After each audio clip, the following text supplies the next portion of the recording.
It's time for Intelligent Machines. Jeff and Paris are here. Yay! Paris is back, and we have an amazing guest. Jeff Atwood is the creator of Stack Exchange.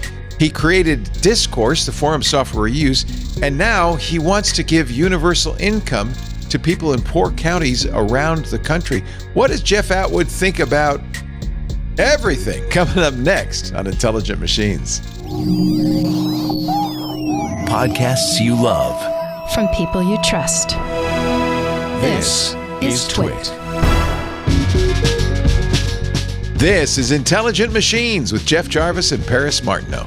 Episode 859, recorded Wednesday, February 25th, 2026. What's behind the fox? It's time for Intelligent Machines, the show where we cover AI, robotics, and all the smart little doodads surrounding us in every part of our lives. It is time for me to welcome back to our microphones the person we missed the most last week, Paris Martineau. How are you feeling? You feeling well? I'm feeling great. I'm ostensibly in. healthy. I'm snowed in, but my stress levels are rising because this pre-show has been a whirlwind. I and can't this is wait why to you need get to get to- in Club Twit because you need to see what just happened here. I can't wait to get to our If you guest. invite me on, understand what you're asking for. I mean, I'm like a giant pain in Joel's ass. Okay, let me introduce my other partner in crime here, Jeff Jarvis, professor of journalism emeritus at the City University of New York he's All right, Daredevil. yes, he is Daredevil. Journalism and the law. That's the thing. He right was, now. yes, that's right. He is now at adjunct something or other at Montclair State University in beautiful New Jersey, and SUNY Stony Brook in beautiful New York. Author of what the you did Gutenberg there, Leo, Parenthesis. but I have you got away a with it. massive Go ahead. new respect for lawyers. Yes, he's a professor. And starting Our with- guest, ladies and gentlemen, is a bundle of energy, and I am thrilled to get him on, the wonderful, legendary Jeff Atwood, blogger. His famous blog, Coding Horror, is one of the very best coding blogs out there. Founder of Stack Overflow, that should tell you something. And he's the founder also of Discourse, which is the forum software we've been using for about 10 years and adore. It's the best. And it's great to welcome you, Jeff Atwood, to Intelligent Machines. Thank you. And what took you so long to invite me? I don't know. I've had your What? partner Was on there a before, Joel Spolsky. Well, we should And get you Joel both didn't on. invite me on, like I'm inviting It's him shocking. on. You Interesting. know, you remind me a little of Andy Hertzfeld. You have Andy Hertzfeld's energy. Interesting. Do you know Andy? I don't. Yeah. Got a compliment or an insult? Oh, no, it's an absolute compliment. He was, of course, one of the legendary creators of the Macintosh back in the... You know who I do know is Bill Budge. Pinball instruction set. I got it up here if you want to see it. No kidding.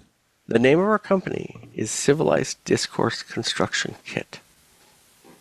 Comes Because I was from Bill? Inspired.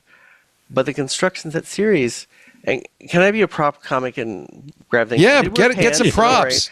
You know, Everybody's always looking be at a your prop props. You might comic as well on get this them. show. Check Look at out all this these, stuff. like off-brand computer things. This thing's playing Minesweeper, and it has it's a off-brand Lego. You build like a desktop PC.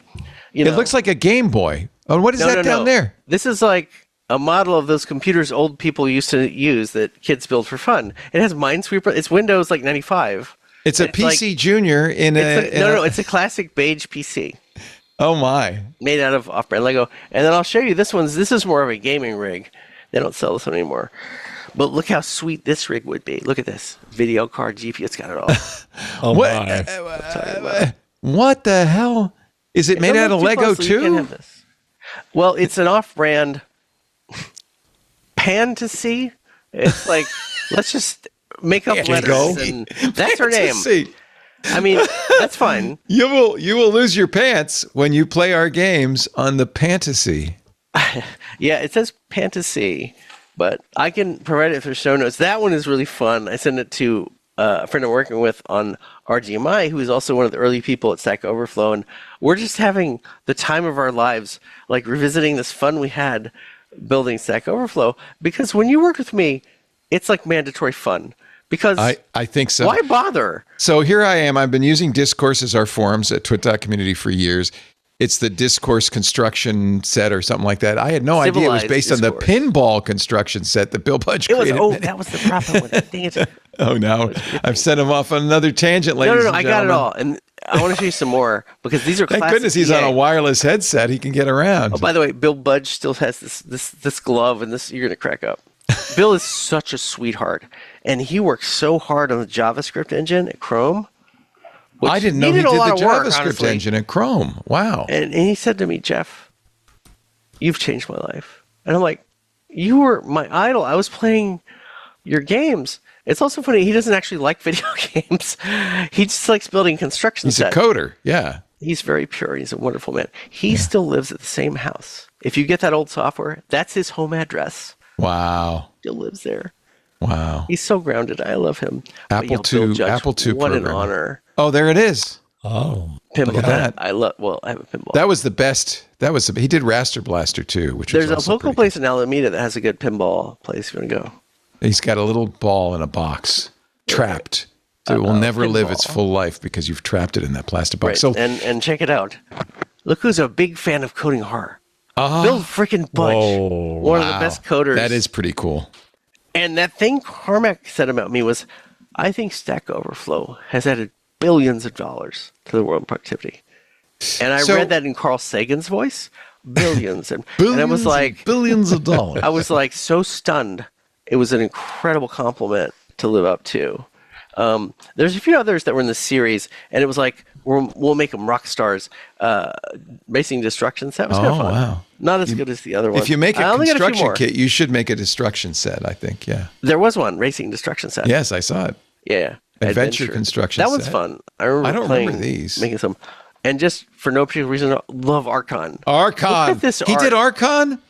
That was the No, greatest no, no. chess. This is Electronic Arts. It's like It's EA, yeah. wait, it was hold on the something, Atari. something, I had it on third. the Atari. I loved Archon. The pieces would come alive, and it was kind of a chess-like game. It was really Yeah, here's fun. sort of the game as it looks. Yeah, it was really But you would enter fun. chess pieces and fight. It was like what is that game with a knight figure chess where they animate the characters? Yeah, it was but kind of like Star Wars That was kind of boring. It's just an chess or animation. Star Trek Crazy. chess. This is the Commodore 64 version. What is it? Anyway, different set of artists. And then We need a new Archon. Maybe, Jeff, do you code it all still? Music I code instruction in set. I a remember very that. high yeah. language, very high level language called English. We're using it right now. Yeah, it's the best And coding language. That is of how I all. changed the world. It is very high level. Those words, and also recruiting amazing people and unleashing them. So anyway, this was nice. I had it like a synthesizer to do this Apple IIc, and but that's the philosophy is like it's a construction set for communities that don't rip themselves apart with drama and like the howling of wolves, and it just doesn't degenerate because you have standards like, look, we're here to be kind of kind to each other and actually discuss the topics. And, if you're going to attack something, attack the topic. And just, is your answer adding something to the conversation? Or you're just like, I'm so mad now someone is wrong on the internet. And that happens. It's not just the internet. It has become the world, hasn't it, of this polarized anger. Well, I had people lecturing on Mastodon. It's not polarized. I'm like, are you serious?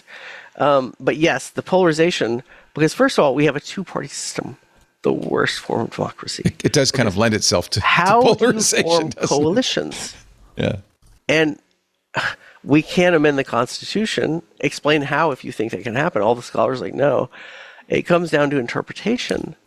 And guess who's in charge of interpretation? Sad trombone sound, you know who it is. Congress. World's worst couples counselor, John Roberts. Let me get to, because we only have half an hour with the wonderful Jeff Atwood, and there's so many things I want to ask you. No. You got more? You want more? Well, you want some of this? Jeff Jarvis can only sit on I his, love your his reaction ass to all for the this. You're next like, what am 2 I hours. looking at? What is this person? You I get this a lot. I They're like, I've never Came to met the- anyone like you. Paris you know, is I hear friends that with Ed every Zitron. month. No, I'm She's just- prepared. I'm intrigued by you and Leo bouncing off each other. It's like a Leo dark and I are compatible. fractile Leo is how I would describe you. Not that you're dark in nature or tone. It's just no. you guys. I'm trying to understand the prism on which you guys exist because there's like a wavelength that is matching up here. I think but they're I can't quarks. quite Leo rock actually it. You are cares about other quarks. human beings, and he's got That's an true. open heart. I can see it in him. Not It's not as really, good as mine, but it's pretty good. I'm actually a kind of a misanthrope, believe it or not. I don't, but I do. You know what? I He's a care about hater. human beings in abstract. It's the individuals I'm not crazy about. But in abstract, okay. I think humans are pretty great, pretty amazing, what the things we've done. So, by the way, I was misinformed. It was the Supreme Court is who you were talking about, not Congress. Yeah, they're in charge of interpreting. They're in charge of interpretation. Yay. Congress makes the law. Supreme Court breaks the law. No, that's wrong. We'll see. I think that could be, anyway, enough politics. Jeff, so to make this about AI, we will talk about Stack Exchange in a little bit, because in some ways, AI wouldn't exist without Stack Exchange, and in other ways, AI decimated Stack Exchange. Fortunately, you had already sold it before it decimated it. Define decimate. Well, I think a drop. I don't think the correct statistics is being used. Okay. It The doesn't statistic matter I had the read is questions Stack that the monthly Overflow. question volume on Stack Exchange dropped 78% since ChatGPT. Do you know how many of these questions probably sucked? Most of them. So what I'm saying is, So no loss is what optimize- you're saying. It was no loss. you optimize for pearls, not sand. Questions are everywhere, and of all types. They'll never stop. But Every you know what's every really pearl starts valuable? with a grain of sand, but not every sand grain becomes a pearl. But what's the point of a question that nobody? It's so silly or dumb. It's the answerers that are doing the real work, and I don't mind this. But Joel always was not a fan of this. Was like, they don't understand the relationship. It's like, we want to help you if you're willing to do the work to help yourself. You have to There's ask the something right called question. Rubber duck question asking, where before you ask your work, whatever, okay, ask your question of this rubber duck over here. People What do I do have that like with debugging, don't they? Rubber I don't duck think I have. debugging. Okay, so ask your question of this phone. Right? Like, hold on. Okay, folks, he's got Right. the original. It looks like, I can't believe God, that's I real. want one. Oh, and it's it's got an a smartphone iPhone. in it. This thing is really nice. You can even take the back off to take photos. This is so much for a completely impractical, ridiculous thing. This is surprisingly practical. I want to get one because you could carry it around on the street. People would think you're on one of those old Motorola, the original and cell it's fully phones. usable. You can't get the buttons, but the scrolling stuff works. That is hysterical. Now shut you up. got I a lot gotta of talk to my toys, mom. Jeff. Hey, You got guys, the best toys. Mom, I just want Mom, it's not a good time. I'm on this really important show with Leo. All right, hold on. Fine. Mom's like that. I'm an only child. So you know it is. So we do want to talk about Stack Exchange, and we want to talk about your second startup, which is Discourse, which I love. But let's talk about this third startup to begin. We'll begin at the end, because you said this is your third and last startup. Well, the thing is, I kind of retired from Discourse, but I lied to myself about what it was. By the way, Paris, her website features a profile picture of her holding that phone. Can you show that, Benito? I can't share my screen. We can't. We don't have the technology I don't have because the ability. we've had to figure out something pre-show. But no, it exists. I can share my screen. Continue about Discourse. Yes. Go, Leo. So no, after Discourse, Wait. you decided to do the RGMII. Is that the And right the initials? aspirational shortcut is Stay Gold US, all one word. That will redirect you. But the way that Stay came about. Gold US. Let me explain the process here. So things happen, and I'm like, I don't understand what's happening. And I'm like, I got to come to terms with this and figure out a way forward. I need something to do. I need a mission. I can't just roll over and take it. And no one should. I was like, what do you do? It's such a complicated problem. And the more I thought about it, the more I laid it out. And the blog post that was 3 months of a nervous breakdown. I'm not lying. I'm not even really telling you some of the stuff that happened during the night. If you scroll to the bottom, there's a behind the music where I do talk a little bit about like the process, but it was excruciating because I went to hundreds of Americans and asked them, what does the American dream mean to you? And that's that entire post. You grew up in rural Virginia? Correct. Chesterfield County and then University of Virginia. So you have a certain Like affinity. Alexis Ohanian, who won't even talk to me, but go ahead. Yeah, we're way beneath him at this point. But he did marry well. I'm very He impressed. married very well. No complaint. I got Dr. Betsy. She's awesome, but come on. Let's be real. So the rural, it's the Rural Guaranteed Minimum Income Initiative. When Wesley Faulkner told me about it on Twitter a few weeks ago, I said, "Is this universal basic income? Is this UBI?" Well, that's a good point. We're working on a fact that covered sort of when we posted this on Reddit, there was a fairly robust discussion in Hacker News. And I want to make sure they had good questions, but like misconceptions about like how it works and what it is. And universal is universal. You're giving everybody X, which for healthcare, great. If you're alive and a human being, you should get healthcare. That's the mean test. They call it mean testing. And I get it. For healthcare, you shouldn't do this. But we're not at the healthcare level. We're saying, okay, money and economics, 4 out of 5 economists agree. If you're dead, money and economics is irrelevant. So healthcare is the base. And the food banks, that with Cormac and my partner, Volatate, and we donated a bunch of money. And it's just means testing simply means, and I got this from Reddit, people are so angry about like means testing. It's like, what? It's just basic eligibility. But as I drilled into it, it's like they're right, but they're not right. And this will be in the fact, what happens is these middlemen companies come in and create these incredibly Byzantine complex processes to validate this and charge the government exorbitant amounts to do it. Because the more complex it is, the more money they make. And that's what they're mad at. All I'm saying is, why don't we take a fixed amount of money and give it to the people that need it the most? I don't even know why this would be slightly controversial, but they're saying that's impossible. You can't do that efficiently. And I'm like, really? Because give me a shot at it. I think we can do it. So you're proposing to give, it's not a lot of money. What is it, $1,600 a month? That's a lot of money for a lot of people. Do you understand which counties we're in? Right. Yeah, in New York City, that's nothing. They'll get a hot dog. Right. But in these places we're working, it's the rural areas where, by the way, a lot of political power here, and rather than be angry at them for their things, why don't we try to help them and show them the generosity they deserve, that like anyone cares about them?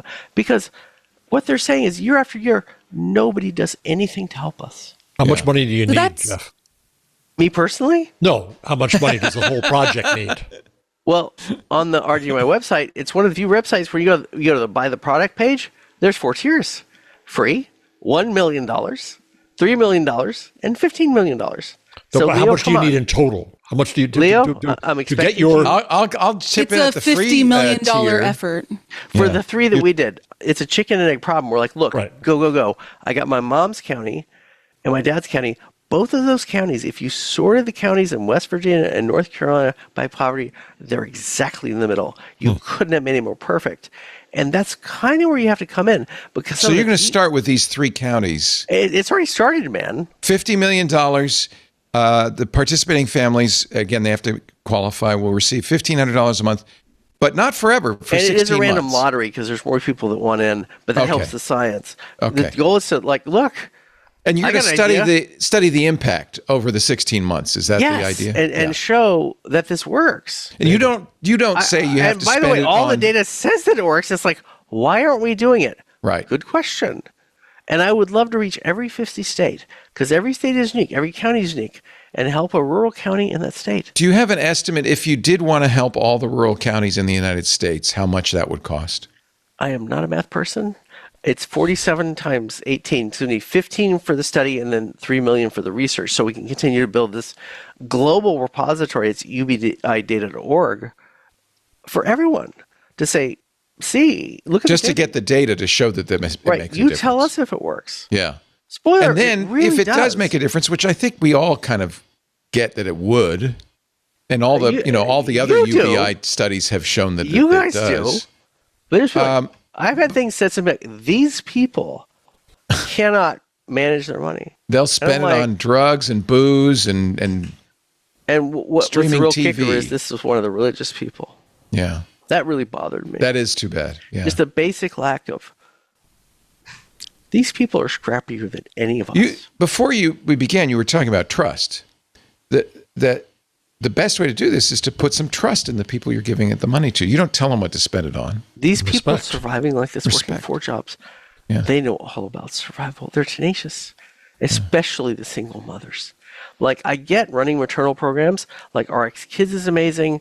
Aisha Nyandoro and Jaxis has done the longest running GMI program in the United States for Black mothers. And she had incredible insight for us. One thing Betsy and I were worried about is like, look, You're giving people reliable, consistent income for a series of months. Wonderful. But what happens when you pull it away? Is it like Lucy pulling the ball from Charlie Brown? And we were so worried, especially Betsy. And I was like, Aisha, tell us how it works. She said, Jeff, these women plan for this. You've given them a timeline. You've given them a monthly feeling to be safe and secure. You don't have to sleep on the street. You can actually feed yourself. And now you have time to think about education, fixing your busting car, whatever you need to get to the next level. You think people want to be stuck in poverty? Really? You think they're so that would really be the best outcome, wouldn't it be, to help people out of poverty? Any of my experience. Yeah. Like, I talk to Lyft drivers, they're working so hard. Yeah. 4 jobs. I'm sitting on my ass because math, making $77,000 a day. And the markets are really up, by the way. Yay! Yeah. I have more money to give now. Is the $50 million funding this coming from you and your family? Yeah, me and the family, and every family member sat here and read that post with me. And the other one that went up, I was like, this is about you too. We're doing this together, or That's not nice. at all. That's nice. I'm not doing this divorced white guy bullshit. I love Betsy, and I could have done anything I couldn't have done her. This is the people you come from, and this is your family, which I think is really awesome. And I was with my dad and Mercer, and he was like a little kid. And my mom drives me crazy. She's like me. It's like, too me, this is too much. And I'm like, Mom, she's like a little girl finding the place where her grandmother was. And she was ostracized from her family for the crime of wanting a better life. Yeah. She said to me, quote, I didn't want to live in squalor.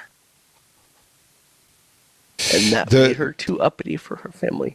If people want to read more about this, attended her at graduation. Go to blog.codinghorror.com. Jeff's written a number of posts. The road not taken is guaranteed minimum income is probably the place to start, I would say. RGMI.org. Yeah. That's a good place to start. And the actual blog entry that's latest is like, we're launching the initiative.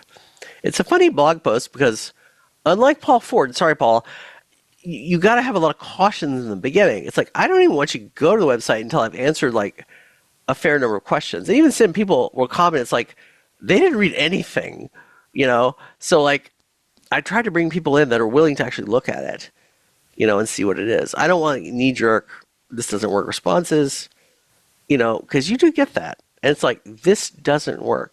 And I'm like, sir, your partner Betsy's data. Your partner Betsy's quote kind of says He's it. a scientist. We have everything we need. That's how I've always phrased it to our children. That I think extends to our philanthropy. We have everything we need. How do we make sure everybody we have everything we need? has what they send need? You this. I'm a prop comics right here. Hold on, Leo, you're breaking my heart, man. Oh, I can't believe you said that. Did I make him cry? I'm always crying. It's my superpower. I have to like take breaks and crying to get crap done. All right, So stop bothering me. Okay, so check it out, Leo. And in fact, anyone who wants this, I will give you one. Betsy had these made. Oh, that's beautiful. And it's a local. It's a needlepoint that says we have everything we need. Letterpress? It's a letter. Thank you. Oh, it's letterpress. Yeah, I see. In fact, man on the knows blog, stuff. I see the. Hey, high five, Jeff. Yeah, That's right. he knows his letterpress. Jeff's for the win. Yeah. I've been meeting some really nice Jeffs. Oh yeah, Jeffs are good people. Anyone who wants these, you got one. Oh, that's nice. So what has the response been? I mean, obviously you're looking for people who are wealthy to pitch in. Yeah. What has the response been? Problem we created other rich people and actually show people that we care. It's not even that much money. 47 times 18, whatever that is. Math people do it. I'm literally on calc doing this.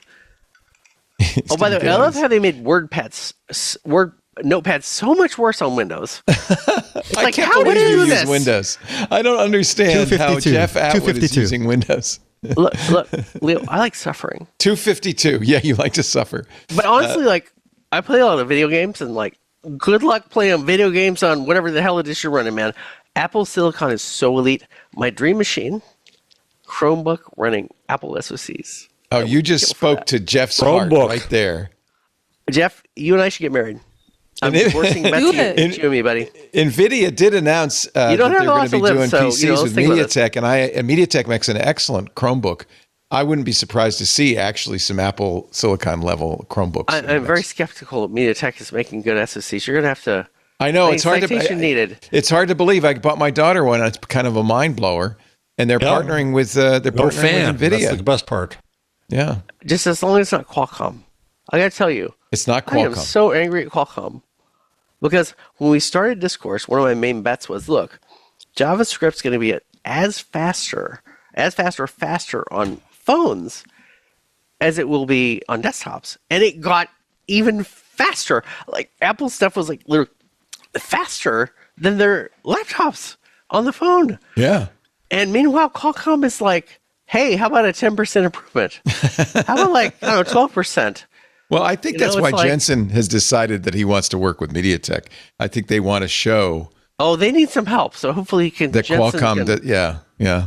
We were just at like Oregon State, and they have an exhibit for him with a GTX 4090. It's like, Jensen, he went here, and I like Jensen, he's cool. And right next to it is a lady who founded Panda Express. So you got a video card and Panda Express. Look at these products we made. Look at this incredible stuff. So Jensen would be somebody who would be good to get to kick in a little bit. Have you been hearing from these people to say, yeah, I want to help? No.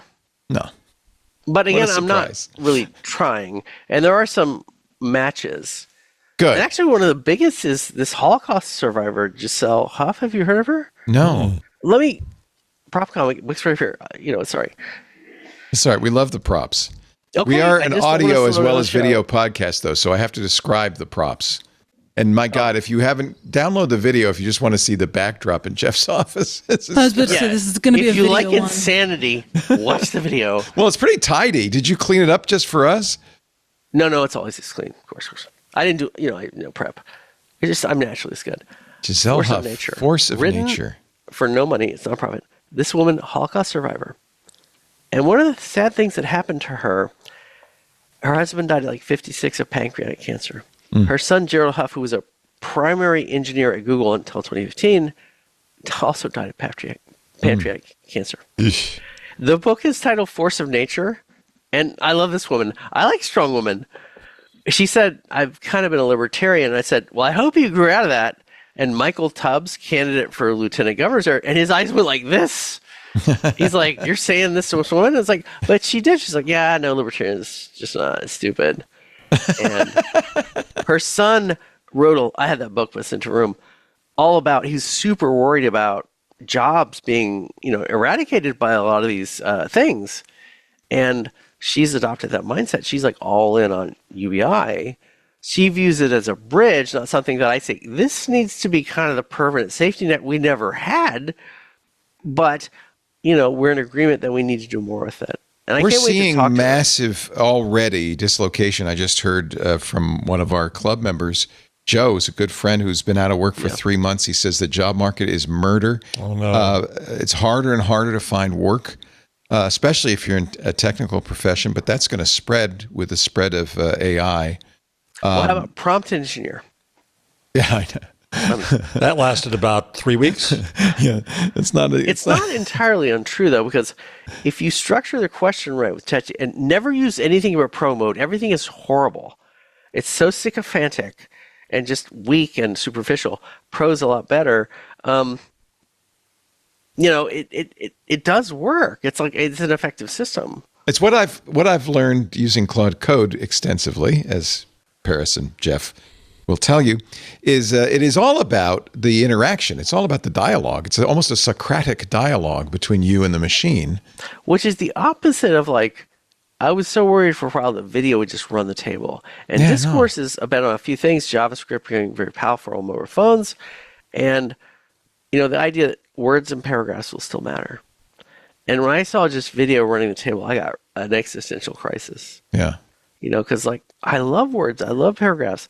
Videos are great and all, and most videos have text superimposed anyway, right? And it's like, if you want to change the world, if you want to improve your career, it's not going to be a TikTok video. Those are cool and all, but can you communicate? Can you tell me what the hell it is that you're doing? And can you make me believe in it? that you care about it this much, and it's something that you love, and get people excited about it. We're talking to Jeff Atwood. He is the founder of Stack Overflow with Joel Spolsky, creator of Discourse, which is the forum software we use and love and recommend. And his latest is the Rural Guaranteed Minimum Income Initiative, which I think is a really important program. You'll find it at rgmii.org. And you can also use staygold.us as a friendly shortcut. Staygold.us. Stay gold as in don't lose your youthful enthusiasm. No, for we life. want to stay gold. Stay gold, pony boy. We do a really good job of beating it out of people. Yeah. And I want you to, not happen to you, and don't let other people do it to them either. Well, in a way, it's a when you let shame these because people take your joy from you, don't do it. we have in the last year kind of stepped back away from our global initiatives in the United States, and I think we do have a responsibility. I think your partner is absolutely right. If you have everything you need, then help others have everything. What is they money need. even for? I don't even have. Yeah, that what much. is it for otherwise? How do I spend it all? Yeah. I just want a simple life, man. Dana I have Carvey some once said, indulgences. "Getting I rich have a just means really you have a nice bigger bedroom to 100-inch watch TV." I love in." this screen. Yeah. My son and I watched Fury Road in HDR on it. It was like I had waited 10 years. I was like, I want to see this with my son. You don't have to tell Paris about that. We convinced And him I to was buy a like, big screen. this movie, and true. it has great stuff about women, female empowerment. It's very, and I want to see Furiosa next, but it was better than I expected. Furiosa was actually kind of interesting. Yeah. It was a great story. Yeah. Yeah. And HDR, no compression artifacts, baby, like off the disc. She just Artisanal. made me buy the all four Matrix. I was going to say, having all on four UHD. Matrix on UHD is really delightful. So it's pretty clear that all the AIs that are out there right now are trained on just pretty much everything they get their hands on, including most of the internet, Wikipedia, most of the books pirated. But I have to think the Stack Exchange was probably one of the best places for AIs to start when it comes to coding. Do you resent that? Not really. I resent it if it hollows out the community. But my feeling is there's always new languages, new situations. Now, granted, for something like Java, there's always new releases of Java, new things, and the end result is to help people. We always said the best outcome on Stack Overflow, you have a question, you type it into Google, and you see the answer immediately from Stack Overflow. It's the top voted answer. Now you can drill in and see some other good answers, but the goal is to make it easier for people to be better programmers. Right. So I don't be glib and say I don't care. I want it to be sustainable, like almost like a workers' cooperative would be kind of my take at this point. I But want to go back to the question Leo asked at the beginning. Sure. About too much code. Riff on that. I mean, have you seen some of the stuff that LMs will do when you tell them to optimize? Mm-hmm. It's like, optimize this for 95%. It's like, okay, return true. I'm like, Yeah, that's a good optimization. well, because it doesn't know what it's doing. It has no actual understanding. It's playing a game of global blame statistics and copy paste. And it's good at like merging. I call it JPEG for words, which it kind of is. And there's so much stuff. It's like reading summaries, and it is very accurate with summaries. We saw this on Discourse. They implemented it. I was very skeptical. And I went to some very complex discussions we had on our internal Discourse and read the summary and was like, that is a very good summary. And it captured the key points in the discussion. It could have captured more, but it got nothing wrong. And it basically was JPEG for that conversation, wasn't it? Without That's much interesting. loss. Huh. You Now, sold. does JPEG You sold. work on every image? No. Garfield is a bad choice for, JPEG. You sold Hey. Stack Overflow, so you're not you're at a distance now from it. Although it sounds like you still have a certain emotional investment in it. Well, look, men can't have babies. And I love my family. My God. Yeah, yeah. I mean, you have children, it's like, you think you know what love is. And you look up at the sky and those whole galaxies, that's love. Aw. And regular love seem quaint. And like, it's overpowering. I have Jeff- a blog post. If you want to get geared up. Read the blog post titled "On Fatherhood." Say it again. On children. Let me make sure you got Fatherhood. it. On parenthood. Sorry, parenthood. On parenthood. I'm not singling me out. But it's just describing that feeling of this is kind of our purpose to create better human beings. Right. Software's great and all, but like that's the job, man. Right. And we get so many compliments on our kids. So many. And I don't tell them anything to do. I don't make them do any computer crap. I want them to find their own things they like. And they definitely see how crazy I am. So it's actually odd. It's like, it's almost like the kids are like, whoa, we don't want to be as crazy as Jeff. That pie chart is exactly right on. I changed the colors. Our historian Sanders is like, you got red, blue here. It's like, oh God. No, it's not red, blue. It's gray and aqua. I just thought it was funny. Teal. 49% incredible pain in the ass, 51% the most sublime joy you've ever felt. And it's the 1% that makes all the difference. And technically, that's 2%, but I'm just going to graph. Anyone, yes. I'm just telling you. You aren't good at math, are you? Yeah, well, hey, man. I'm a programmer. That's why Texas Instruments invented calculators. Yeah, that's right. Jeff, I wish we had more time with you. It's such a pleasure. We're going to get you back. And this would you is like all? to? Yeah, that's all We're you get. done? We're done. I know there's so much more to I feel talk like you're about. abandoning me, man. I don't want to abandon you. Ask me one more thing that you want to know, and I'll shut up. Do you vibe code? No. I vibe research like a madman. Yeah. I mean, for researching, it's great. Rather than opening 25 tabs on these sites, it can JPEG them all and bring in the salient points. So I don't have to go to 25 different tabs. It's like having a research assistant. You're saying it's lossy. It's lossy. It is lossy. Yeah. I mean, it is. And it's combining, though. And that saves so much time. Yeah. It's like having a research assistant. I still double check its work because you always double check that kind of work. It's like saying, okay, Claude wrote code. Let's just check it in. How about no? How about a human read it first? You got to centaur this stuff. This idea that they're going to do it by themselves is not really true. Unless it's like extremely simple stuff that like it's just by the numbers. And great, that's a good set of things. You very famously said, in fact, you got a lot of heat for it, that nobody should learn to code. This is a manifestation of that. Because coding isn't the goal. Solving the problem for the user is. That may or may not involve code. But when you lose sight of that, you're never going to get it right. Amen. So yes, code, but as little as possible. Every line of code has to be maintained, looked at. Keep it simple, people. What I've advice? got one last question for you before Go you ahead. leave, which comes from the chat. What's behind the fox painting? Oh, this is good. Okay, Leo, this is for you. You ready? Is it hiding something? Well, He's looking at a photo of a fox over his shoulder with a wistful and whimsical look in his eye. Well, I'm the fox, Betsy's the crow. Oh, Fox and Crow. I talked her into the cheese, but I wanted her to sing. That's why she got to sing. I would love You to can always spend get more cheese. a week or When two do you in get a Jeff's chance brain. to sing? No. It's a classic parable, Leo. There's Well, not even anything wacky Aesop happening there. was not doing it so. I'm telling you, the crow knew what it was doing. You can always get more cheese. When And you what's get to show. what's behind the picture? All right, hold on. All right, Cheese? name This this. is for you, chat. Oh my God! They knew there was Oh. something there. Oh, That's a JPEG. Is that from Leisure Suit Larry? JPEG, are you high? That's a PNG if I've ever saw one, buddy. yeah, it is a PNG. There's no compression happening there, buddy. Name where this is from. Leisure Suit Larry. But Jeff? Nope, that that's Benito. That's It's the same Benito. guy That's you our gave it a producer. raise to before. Yeah, he's getting a double raise he now. said Leisure Suit Larry. Is that right?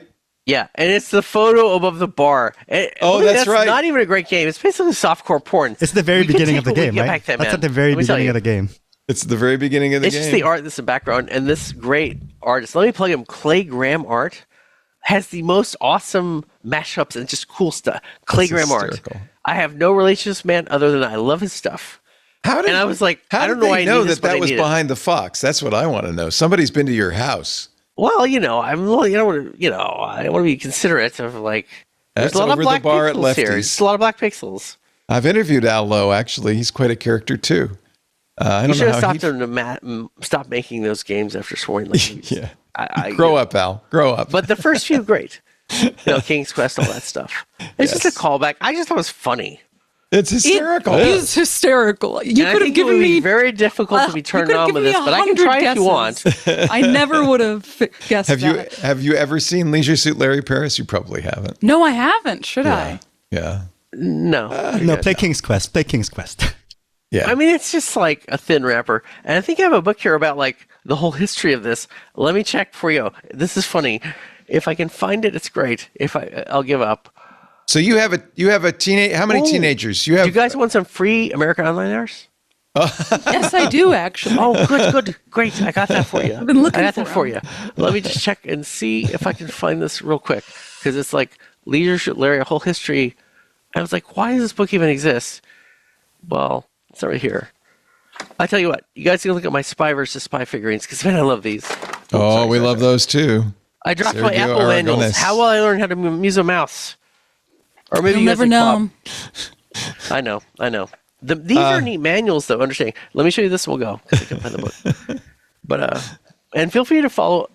Who doesn't love these guys? Come on. Oh, Mad love Magazine. Spy versus Spy. Yeah. So for many High years time. we did a Come to my show- office. This is a fraction of the crazy that's in here. This is a fantastic collection you've got going on. You Did a know, show with just a tour. I just have one thing to say. people come in here and A they're friend like of mine told me, try overwhelmed. America Online. I said, why? I've got a computer. He said, try it. You'll see. I just want to say that. That's all I have to say. Wow, Play we the- brought out the soundboard. You got to play the. You got mail sound too now. I had Durwood record when he was still alive. He was for like $5. He would the record a recording custom guy. "You've Got Mail." I had him. You've got mail, you twit, but I can't find it.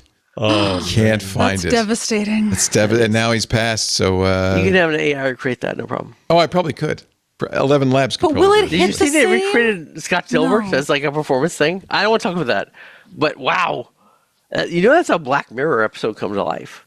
Yeah, Really. we are living all in a is. Black Mirror episode sometimes, I think. I like- But maybe thanks to people like you and the rgmii.org, the world will be a little bit better place for you. And Thank you, Jeff. we're okay. The first Gilded Age, we're deep in the second one now. I mean, just look up the numbers.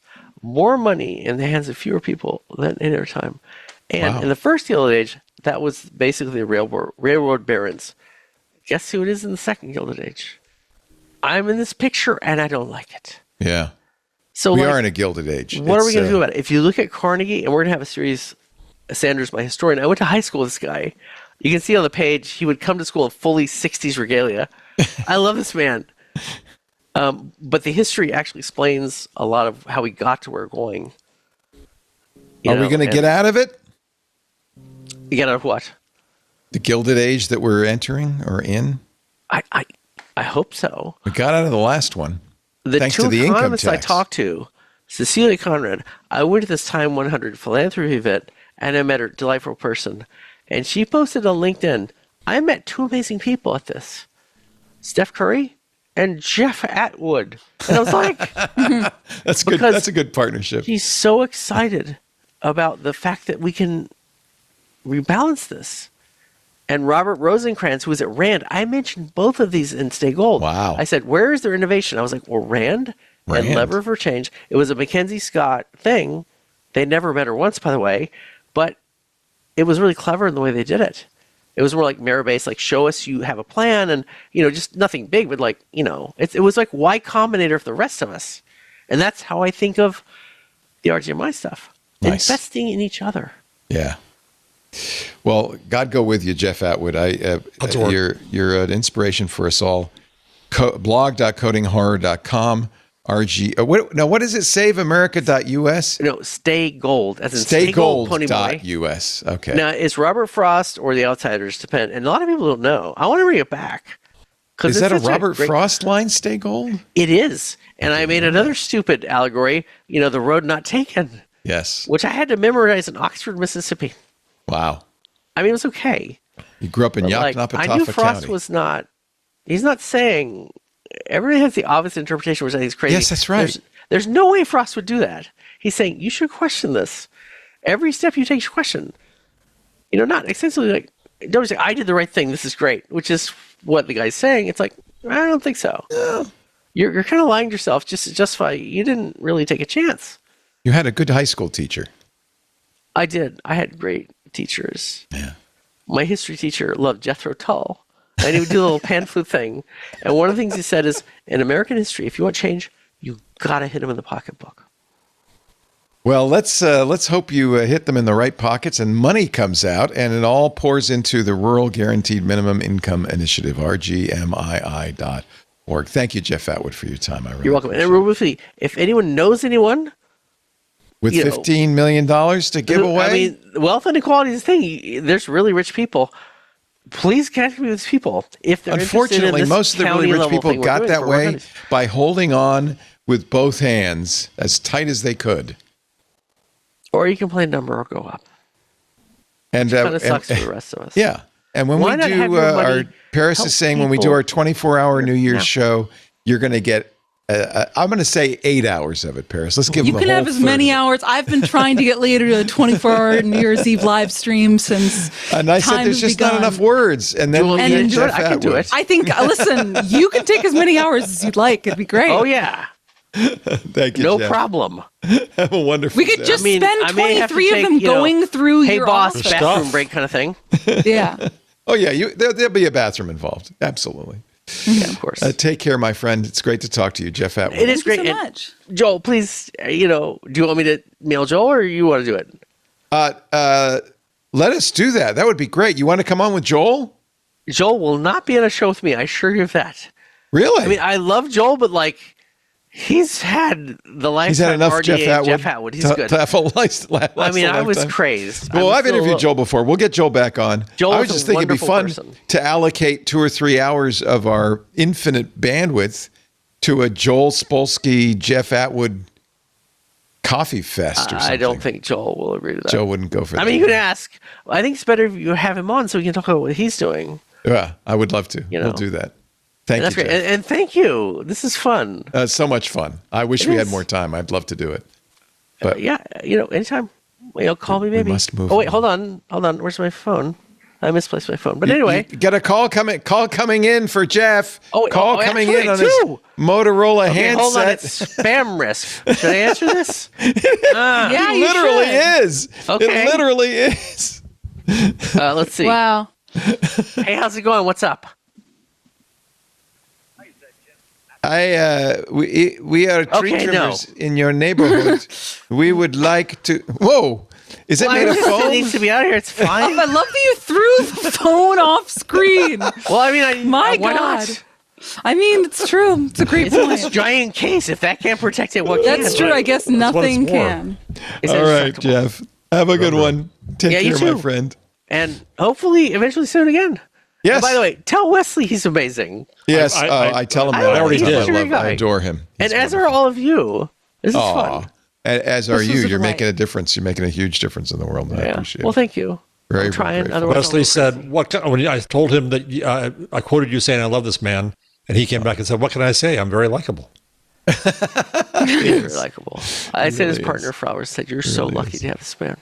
Thank you, Jeff. Thank you. Yeah. Take care. All right, bye. We'll have more of AI news, tips, tricks, and a new segment we're going to call Ay, Ay, Ay. And AI does what? I've got new segment names for the show coming up in just a bit. Paris Martineau and Jeff Jarvis. You're watching Intelligent Machines. Our show today brought to you by Zscaler, the world's largest cloud security platform. The potential rewards of AI are too great to ignore, but hey, so are the risks. Loss of sensitive data, attacks against enterprise managed AI. Let's not forget, generative AI also increases opportunities for threat actors, helping them to rapidly create phishing lures, to write malicious code, to automate data extraction. There were 1.3 million instances of social security numbers leaked to AI applications last year. ChatGPT and Microsoft Copilot saw nearly 3.2 million data violations. That's your data being exfiltrated innocently by your employees. It's time to rethink your organization's safe use of public and private AI. Ask Chad Pallett. He's acting CISO at BioIVT. Chad said Zscaler helped them reduce their cyber premiums by 50% while doubling their coverage and improving their controls. Here's what Chad told us. With Zscaler, as long as you've got internet, you're good to go. A big part of the reason that we moved to a consolidated solution away from SD-WAN and VPN is to eliminate that lateral opportunity that people had and that opportunity for misdirection or open access to the network. It also was an opportunity for us to maintain and provide our remote users with a cafe-style environment. Thanks, Chad. With Zscaler Zero Trust Plus AI, you can safely adopt Gen AI and private AI to boost productivity across the business, but you do it safely. Their Zero Trust architecture plus AI helps you reduce the risks of AI-related data loss and protects against AI attacks to guarantee greater productivity and compliance. Learn more at zscaler.com/security. That's zscaler.com/security. We thank them so much for their support of intelligent machines. The clock is ticking for Anthropic, the Department of Defense, and really it should really be the huge week. Hey, Leo, for real Anthropic quick, news. Real quick, Leo, can you can bring your screen back up now? Oh, I guess we don't have to worry about. I can't believe it finally happened. I can't believe Of all we the finally got people. one All the where people, people yeah. couldn't figure Of out all how the to. people who should be able to figure that out, he's a character. He's a character. I feel drunk. Yes. I've had. He is my I spirit feel animal. drunk on social interaction. He is my spirit animal. Yeah, he's absolutely my spirit animal. Like all the stuff in his office, like I could name all of that. I I knew was what about to everything say, was. Benito was on, like Leo and Jeff were on a wavelength. Benito was on a third different wavelength that was interacting with those two, and me and Jeff were just trying to hold on for dear life. It was wild. It was wild. I've never interviewed. I've never met the guy before, but I immediately, we all know this guy, right? He's in every user group meeting. He's in every computer club. He's in every coding, group. I mean, this is a great guy. He's the kind of guy you want to kind of hang around with. Jeff, you're muted right now. I'm just stalling. Sorry, I was getting another ice pack. Oh, I'm so sorry. I can't believe we got him off in 50 minutes. I think that's a victory. Big week for Anthropic. Pete Hegseth, the Secretary of War, has given them a deadline until Friday. So Anthropic has said, and by the way, this came up when Anthropic found out it was used in the kidnapping of Nicolas Maduro out of Venezuela. Apparently some of their software was used. Well, the thing is, Anthropic didn't actually bring up any concern to the Department of Defense over that specifically because they've contracted with the DoD to provide kind of enterprise services. Part of this, what I believe the fight is over, is like two main clauses that Anthropic kind of puts on these contracts, which is we don't want our AI to be used to autonomously kill people without any humans in the loop, and we don't want it to be used to I believe autonomously surveil the Americans. People. Right. And those are two things that I believe the DoD already says it ostensibly doesn't do. So that's why I'm so confused as to what this fight is over. It seems to be just a lot of posturing because the DoD is saying, do you agree? You have to get rid of those two things. Otherwise, we're going to either label you a national security threat or get some sort of congressional order in order to mandate that you let us use this technology however we want, which are mutually exclusive to begin with. But Right. So, first of all, let's talk about the red lines. Do you agree with Anthropic that there should be two bright red lines, that their software should not be used to surveil American citizens and not be used to create autonomous weapons? Is that seem? I think the those first- are two very reasonable red lines Yes, to have. and especially on the among first, other the things. Department of Defense should not be surveilling American citizens. Ever.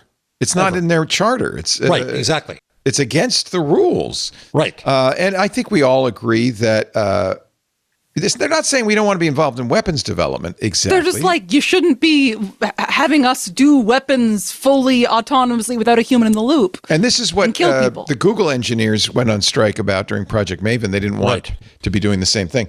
So the Pentagon, though, is playing hardball with these guys, threatening to declare them a supply chain risk, which would be economic nightmare for Anthropic, because it means anybody who has a Pentagon contract, who works with the the War Department, would not be able to use Claude in any way, any Anthropic product in any way. Jesus. So that would be problem number one. And then the second thing is even worse, which is to compel them to work with them. The Defense Production Act says the president. Is also the thing, is having both of those as the options on the table underlines that neither are exclusively true, because it can't be such a national security threat that you have to ban everybody from using it and be so important that the government have access to. That's a good point. That it needs to compel it. It's also worth noting that a defense official told Axios ahead of this meeting between the Pentagon and Anthropic officials, they said, quote, "The only reason we're still talking to these people is we need them, and we need them now," speaking of Anthropic and Claude. The problem for these guys is that they are that good. It seems like this is a lot of posturing. It's very strange. The DoD says they need Anthropic. They say Claude is integrated already into all of these systems, and it's the best at what it does. And ostensibly, they're supposed to be following these two rules that, like, the government is supposed to be following in these cases. Why are we fighting over this? And it's further Like complicated. ego contest. It's further complicated because Anthropic just revised its own definitions of safety. Yesterday, they softened their core safety policy. They said they had to stay competitive with the other AI labs. So if somebody else is getting ready to destroy humanity, then we can too. That's basically the shit. Anthropic, remember, was a spinoff from OpenAI because they wanted to pursue more safe AI. Well, of course, this is this whole air quotes of the hall of mirrors that is the word safety now. Yeah. Anthropic said, this is the Wall Street Journal, the safety policy change is an update based on the speed of AI's development and the lack of federal AI regulations. Anthropic's getting a lot of heat for a variety of reasons. For instance, remember, they got a lot of attention, and I've talked a lot about Claude Code when they updated to Opus 4.6 last November. And then OpenClaw came along, and suddenly agentic AI became the thing.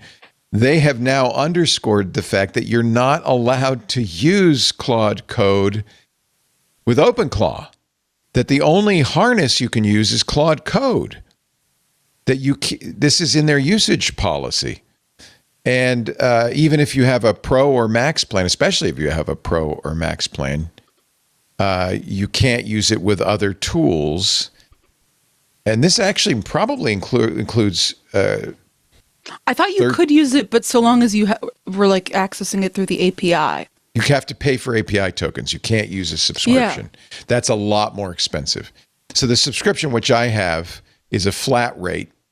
Not quite unlimited. But I think part of the reason why people were originally, correct me if I'm wrong, part of the reason why people are originally flocking to what OpenClaw was offering to begin with is because it was kind of leveraging the subscription model to make to take advantage of the compaction that you can use. That you could do all of this stuff in one window, compact it, have the memory get all wibbly wobbly, be able to take advantage of stuff that would actually be very costly if what you were paying for what you were doing. Precisely. And now that Anthropic's like, well, we want you to actually pay for what all you use. This crap you're using. Right. I think that's fine.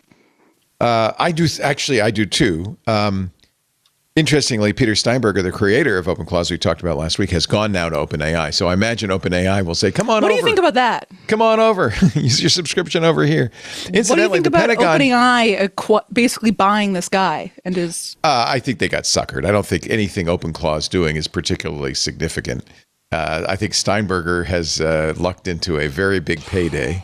Oh, yeah. Absolutely. And I mean, I think it speaks to the difference between these two companies, that what Anthropic is dealing with this week is, where do we draw the line on, do we want to stick to our principles on safety, on variety of like red lines? And then what OpenAI is doing is, how much money should we spend to get the guy who made the meme app that everybody's talking about? That's pissed off Anthropic, and we love that. Yeah, that might be. Like, Incidentally, the Pentagon has done a deal with Grok. XAI. Now that's what scares me. Yeah, they're going to be using really scares Grok me. in Grok classified behind weapons? systems. Behind weapons? Bad God help Rudy us. is going to be sending missiles. Grok doesn't care. No. And frankly, if you're going to have a kill decision made by AI, I think I'd rather have Anthropic does it than Grok. No AI should make a kill decision. Nevertheless, Grok seems like the worst of all the possibilities. We've met the death panel, and it's a machine. Yeah. Anthropic says that Chinese companies have been taking advantage of them by siphoning off data from Claude, using distillation, making hundreds of thousands of queries. They've created many accounts. It's 24,000 fraudulent accounts. How many queries? It's a lot more queries. 16 million queries. Yes. From DeepSeek, Moonshot AI, and Minimax, all Chinese companies. The idea is you can create a base model, and then in this reinforcement learning, if you use a human or another AI and ask a lot of questions, you can make it much better. In effect, kind of sucking the brains out of every... So the irony is not lost on you guys, right? No, right. Every author in the settlement is saying, "Can you spell irony, Claude?" Yeah. Some of it's not much. Like a DeepSeek, it's 150,000 queries, which is honestly, in this true scale of things, nothing. Moonshot and Minimax, Moonshot had 3.4 million according to the journal, and 13 million for Minimax. There is an irony here, and honestly, I don't think with 150,000 interactions you're going to get much smarter. So yeah, I thought that was there's a certain irony. Anthropic is just it confuses me constantly, because on the one hand, I think their view of safety is BS. They're doing the AGI dance. You don't think safety on the other hand, possible is well, that's part of it. I also think their definition of safety is all fakakta. Right. But on the other hand, they're doing amazing things. And then the other hand, they turn around and they do stupid stuff like the books and this. I just can't figure them out. We're in I think part of it is the economic pressure on all these frontier companies, the frontier labs. They're just, and we could talk about this Benedict Evans piece, actually. How will OpenAI compete? But it applies to all of them. It does. And the issue, I can boil the this. Substack post that sent the markets tumbling. Yeah, well, I can boil, by the way, this probably 10,000 word piece down into one thing, is that none of these companies have a moat. No. And I know this. This is not something that's new.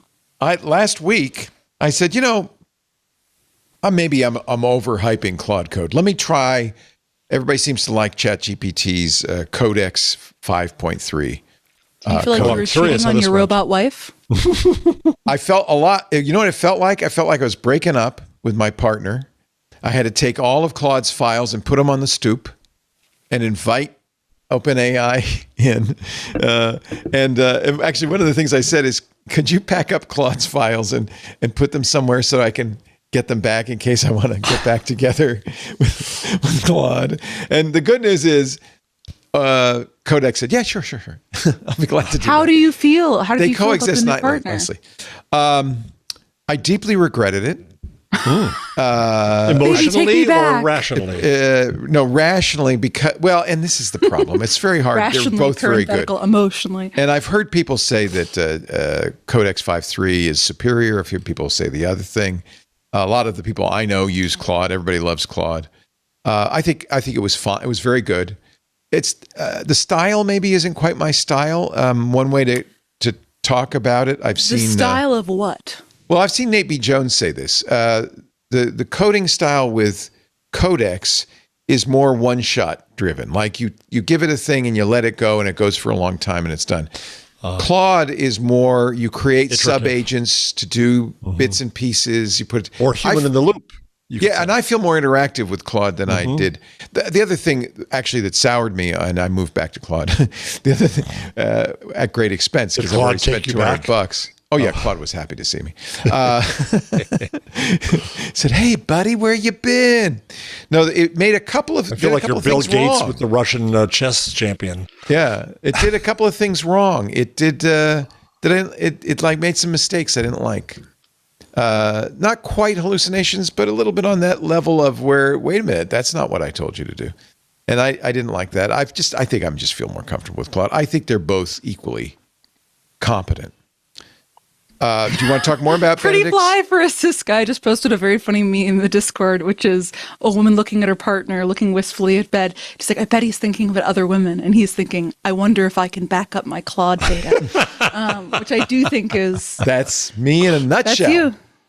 In a nutshell. I did some vibe coding over the last week or two. I was very impressed with what you did. I did more projects than you guys even know. I did before I got sick, I, inspired by the last episode we'd been on where I'd been wrongly accused of not using AI tools. I was like, well, I'll show you. I'll do some vibe coding. And I didn't really know where to start. So I asked Claude, I broke a barrier, which is I normally didn't have any identifying information about me personally. And I was like, this is my full name. This is what I do. Oh, you don't have to do that, by the way. I was like, no, I know. I was like, do deep research about me on the internet and find 5 to 10 possible ideas of vibe coding projects I could do that you think what a good idea.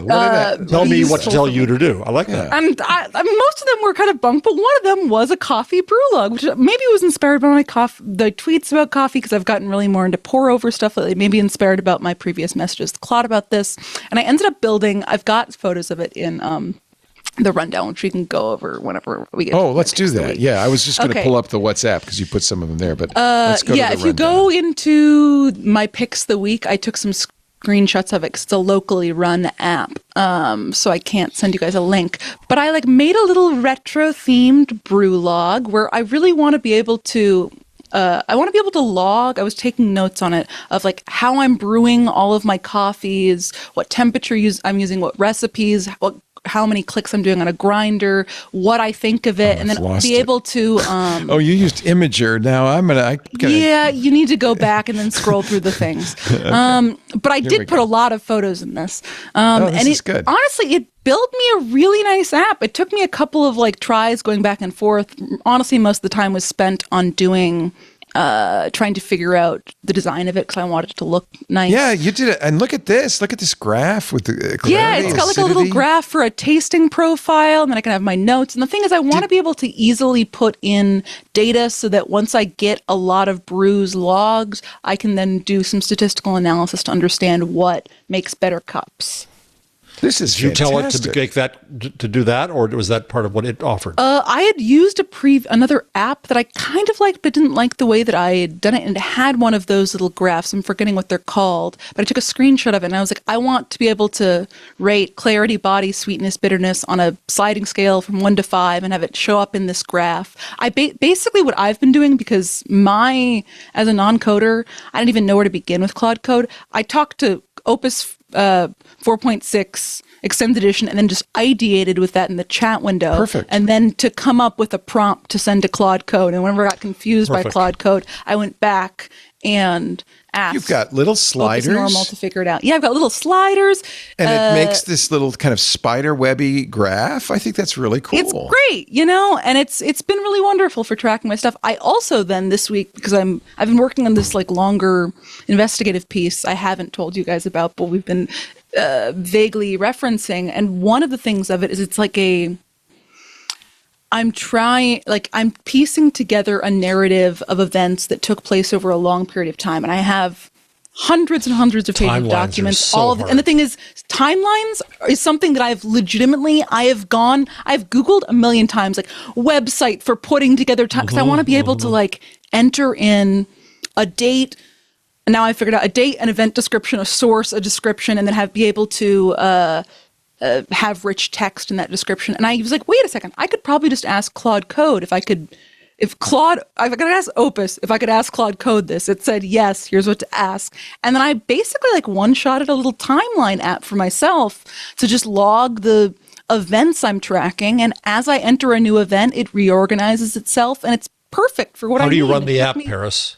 It's I just set up a front end and back end in my terminal, and then it runs as a little web app. So it's just in my web browser. Cool. Same how I did the Brewlog. Like, they don't exist off my computer, and they're both local only, so it's not like a security risk. So how- I'm so not putting anything sensitive. How do you in feel there. about it? I've enjoyed both of them. I mean, I never thought that I would she's feel never any been different negative. about this. I think that they're incredibly useful tools. Some part of me is like, I don't know how much. I mean, I pay $20 a month for a Claude Pro subscription. That's great. That makes both these things I did so super It's useful. worth $20. It's so worth $20. I don't think it'd be worth $200. I don't know if it'd be worth whatever it Oh, actually you don't costs need to build $200 these. though. That's the point. I know. That's what I'm saying is, at this stage, I feel like we're in the stage of AI products where there was that stage 2015, 2014, 2016, where it was kind of the VC boom, where you could go and get a blowout in New York City from Dry Bar for $20, Right. backed by VC cash. You Right. could take an Uber an hour across town and it'd be $4.95. It was a Right. time where money didn't matter, the points were made up, and it was fun as far as you can see. And I think we're in that era of AI, which is lovely, but I know at some point the money's got to run out. But it's kind of fun while we're at it. I've got my little fun apps. I think a lot of people are worried that the true cost of this. Your buddy Ed Zitron is doing a bunch of pieces on the real costs to Anthropic of what they're offering, and it sounds like, it's definitely a deficit spending situation, and at some point, the bill's going to come due. They're paying a lot for hosting. Yep. To be clear, because there are people in the Discord chat being like, oh my God, is Paris becoming an AI accelerationist? Did Paris take a walk on the beach? No, my opinions on AI are the same. I've never once told you that I think AI is completely useless and everything it does is terrible. I've always known it can be useful in certain ways and have found ways that it's useful. I challenged myself to go and try and find ways that could be useful to me, a person who doesn't really have any coding interest in terms of coding. And yes, for being able to quickly make 2 web apps that are useful to me in a very limited capacity, where I otherwise would have spent a lot of time and money trying to find a pre-existing software that I'd have to purchase and subscribe to. Yeah, this is pretty Paris, useful. pearls over sand. Pearls over sand. Yeah, I like that metaphor. Yeah, I thought it was good. That was from our guest, Jeff Atwood. Well, good. I'm glad to see that you're using it. By the way, NVIDIA's results have just come in. Oh, how are they? They have blown past Wall Street's forecasts. Shares are up now 3%. For the period ending January 25th, they earned $1.62 per share. Revenue soared, get ready for this, revenue up 73% year over year. $68 billion. Data center revenue coming in at $62 billion. Estimates were 60. Automotive revenue, $604 million. Professional visualization revenue, I don't even know what that is, rose 74% year over year. Is that the GPUs for graphics? I'm not sure. Gaming revenue up $3.7 billion, 48% year over year, but somewhat below the estimate. Adjusted gross margin. This is a good business to be in. 75%. Jeez. They generated $34.9 billion in free cash flow. So it's good. Jensen says computing demand is growing exponentially. Yeah. The agentic AI inflection point has arrived. That's what we've been talking about. That's what OpenClaw kind of showed everybody. Grace Blackwell with NVLink is the king of inference today, delivering an order of magnitude Queen, lower I'd say. cost per token. Vera Rubin will extend that leadership even farther. Okay, of course NVIDIA is going to be reporting these sort of insane returns. It's NVIDIA. I guess the question is That's where the anyone money's else? flowing. I would They're at just the say, downhill part of it. NVIDIA is just a man holding a large bucket underneath a waterfall. Of course he's going to get wet. Is anybody else? It doesn't seem like it's reasonable. I think that my one experience with these 2 vibe coding projects is like, I immediately used all of my usage so Yes. quickly for both of them to do very simple things that were basically just to give me access to enter things into SQLite in a browser, which is not hard. It's not a task that should require that much compute. And I'm not doing this in any sort of systemic way. These Just companies remember, are though, that burning through compute. You've and spent that burning money through now. cache. That program will run without any additional I know, cost except but for the it's just data like, center cost or whatever local where cost does you have. where does the buck end? Like what Where's is the value point of created? Yeah, where is the value created for? Well, the value on a- is mostly created enterprise, not in end users, right? But is it created on an enterprise level? The reason why, I mean, I don't want to stump for Salesforce, but I barely even know what Salesforce is and isn't. But the reason why companies go to something like a Salesforce level company to provide enterprise solutions is they have a bunch of people who their entire expertise and knowledge base is creating custom enterprise software, figuring out all of the problems, testing it, being there to call if there's anything going wrong. And you can't replace that with just Claude code and you. Well, worse, Salesforce is actually, I think, more comparable to a foundation model. It's all the little companies that go to Dreamforce that do what you said. And that's where everybody's in trouble. That's why IBM is down 13%, and all these companies that created that layer atop these platforms to customize and integrate them, that's where they're in trouble because the companies can do it on their own now. One of the things that did, in fact, hurt the stock market was Anthropic's announcement that they were going to provide tools for human resources, investment banking and design. They are doing spreadsheets now. They are doing PowerPoint now. Anthropic's the great spoiler for everything now. They are in there, and that's the thing. I mean, and that really, in the debates we've been having over the last few weeks, that's the only unknown question in my mind. I am pretty convinced that when it comes to coding, these tools are already very good and will only get better, and they have kind of replaced a lot of the kind of grunt work of coding. Doesn't mean you don't need coders, but they've replaced a lot of the really unpleasant grunt work of coding. But the question is, and this is what Anthropic's betting, right? They put instead of doing a chatbot, instead of doing image generation and video generation, they put all their energy and resources into coding.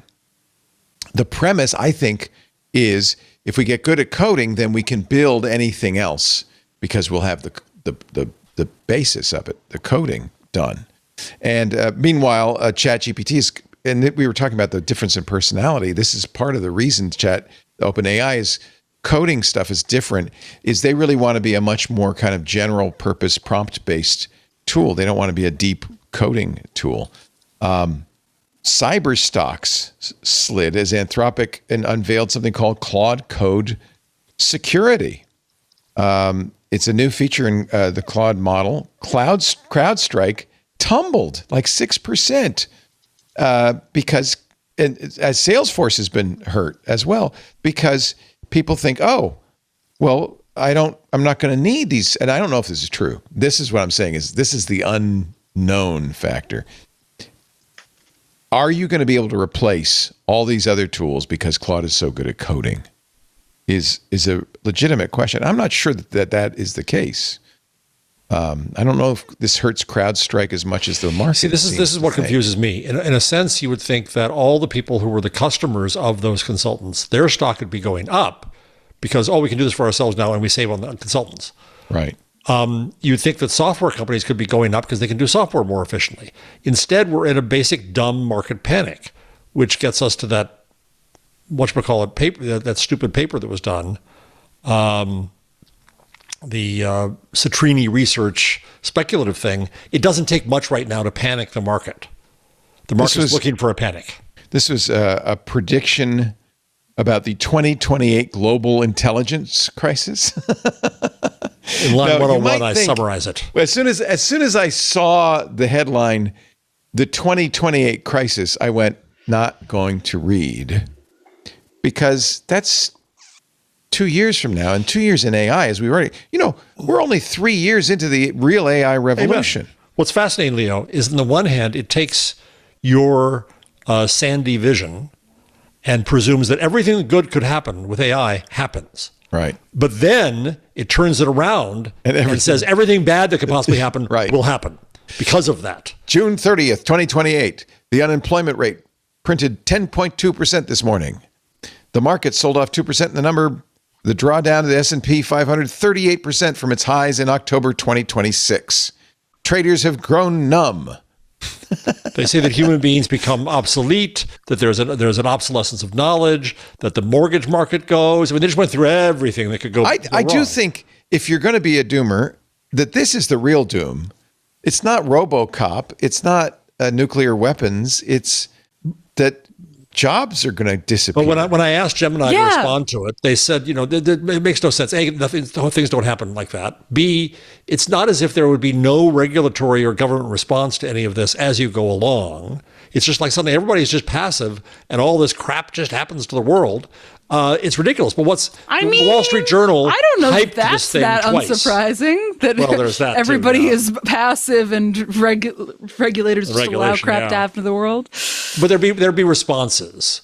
And the Wall Street Journal hyped this thing twice. So really, the issue is not worried about AI. The issue is worried about a governmental response. No, the issue is worry about a rapidly accelerating technology with profound consequences for human society and social political relations at a time where there's great political upheaval and limited regulatory capacity. Right. Meanwhile, there is a new, I don't know why, movement to quit ChatGPT. 700,000 users, a grassroots boycott. These are the 4-0ers. Is it the 4-0ers? I don't know. Is it? The spark was apparently a donation that president of OpenAI, Greg Brockman, made to MAGA Incorporated. He made a $25 million donation. I guess that got Mark Ruffalo, the actor, upset. He then said the monthly subscription to OpenAI is an indirect political contribution. Now, normally I would just say, well, okay, fine. But 700,000 people quitting is significant. On the other hand, OpenAI is now claiming 800 million monthly active users. So it's less than 10%. No, less than 1%. Probably they can weather the storm. Oh, I want to get your reaction to this one, Leo. The IBM shares tanked in this whole epidemic of tanking sectors. IBM's shares tanked, says CNBC, because Anthropic said its Claude code tool could be used to modernize legacy systems that run COBOL. COBOL. It can translate COBOL. So 13% of IBM's value was on rebuilding COBOL? Machines that run COBOL. Explain as that well.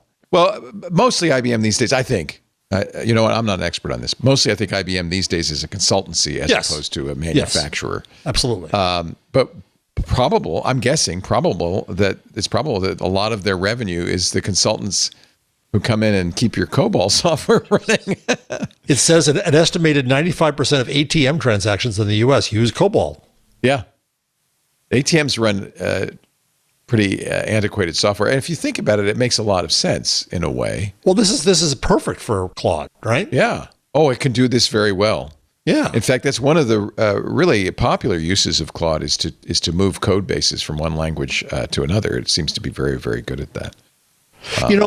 As I think about this, Leo, and Paris, when we go back to the beginning of the internet and everybody panicked then, I remember sitting in meetings with the Newhouses, the owners of Advance, where I worked, and they saw their job ads disappear. They saw their real estate ads disappear. They saw their car ads disappear because they were the middlemen, and they had a hold on the market. If you wanted to sell your car, you had to do it through us, right? And and it wasn't Craig Newmark, it was the internet. And when that disappeared, so who are the middlemen in technology? Who are the ones who should fear this new wave of efficiency? Question one. But then question two, somebody has to benefit then. A lot of people benefited when, if you were an employer or you were a car dealer, you saved a fortune on your marketing. The market isn't super smart about this. No, would it's be not. my guess.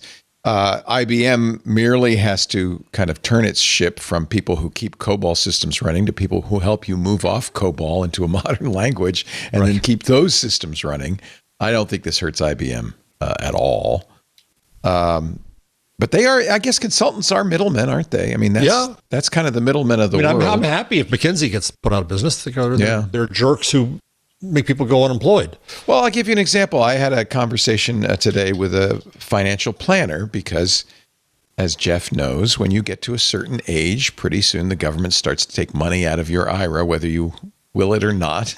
It's called a required Luckily, by the minimum time I'm that distribution. age, money won't exist. You're not going to ever We'll have to worry trade about this, tiny Paris. little gold scraps and pieces. That's what Citrini Research burnt says. It's going to be metal. very soon, Paris. But it puts you in a new tax bracket. It could impact your a lot of things, including your Medicare payments and so forth. So it could have a lot of knock-on effects. So it's a good idea, I've been told. This isn't going to happen for me for a few more years, but to plan now while you can for that RMD. I hadn't thought of those things. Yeah, I guess I'll be doing the same thing. So I talked to a financial planner. He said, well, yeah, I've got software now.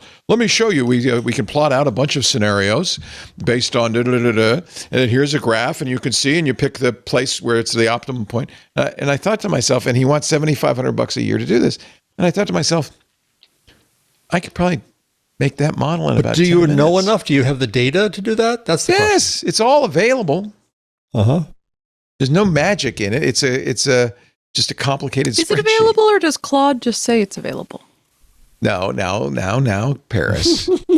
Please don't get me I'm sorry to insult your wife like your robot wife. My robot wife. By the way, Claude is a male. I don't know. Does that mean I'm bisexual? A robot wife can be any gender. Yeah, I mean, honestly, it's not. Claude is a male. You say confidently without any hesitation. It feels Claude like a guy. has gender, and I've decided he's a dude. It feels like a guy. It doesn't Claude feel like feels agender, like an agender. This is the weird robotic in assistant French to me. cultures, Gemini tells me, Claude is a unisex name. That's probably why Anthropic chose it. Predominantly masculine, 93% globally, but it's used for females and has historic Queen Claude of France, for God's sake. Claude, not Claudette. Your Claude code could be the Queen of France, Leo. Have you considered that? That's much I know better. perfectly I like well that image. that this is computer software. This isn't a human or in any way gendered. But when you relate to it after a while, it's inevitable. You kind of feel like you're talking to somebody. Especially when it calls me Skip. I really like that. What were we saying? Did you see? No, I think I could build this model. I think that's Wait a the second. middleman. Anthony brought up a Reddit post I was thinking of, but I was like, I'm not going to bring it up. But he just put it in the Discord chat, so I will read it. Did you see this post? It went viral. It was on our analytics. Obviously, it's a Reddit post, so take it with a grain of salt. But the headline is, we just found out our AI has been making up analytics data for 3 months, and I'm going to throw up. So we've been using an AI agent since November to answer leadership questions about metrics, they write. It seemed amazing at first. Fast answers, detailed explanations, everyone loved it. I just found out it's been hallucinating numbers this entire time. Our VP of sales made territory decisions based on data that didn't exist. Yikes. Our CFO showed the board a deck with fake insights. The AI was just inventing plausible sounding percentages. I only caught it by accident when someone asked me to double check something, and I started digging, and holy crap, it's so bad. Imagine if that happens to your finances. Imagine if that happens with an entire enterprise company's whatever they used to use Salesforce for. Well, Seems comfortable bad. box 4527. Let me respond. You check the goddamn work, for crying out loud. What kind But what of if the company- underlying data? What if the underlying data it used? You don't know whether it's credible or Also, not. how often are wait you a minute. checking the Wait a minute. Of course, I can goddamn know. I can work? check it. I can cross. But you don't. That's the thing is these things make you feel confident, so you don't Well, you check should, it. obviously. Yeah, And, you should read I mean, the terms of service, but no what one this does. what this would use is tax tables. You can easily verify that. That's true. It's not that complicated a calculation. I don't know, though. Well, in this case, this was a company that was making decisions on how their companies run based on some AI agent. They were asking leadership questions about metrics.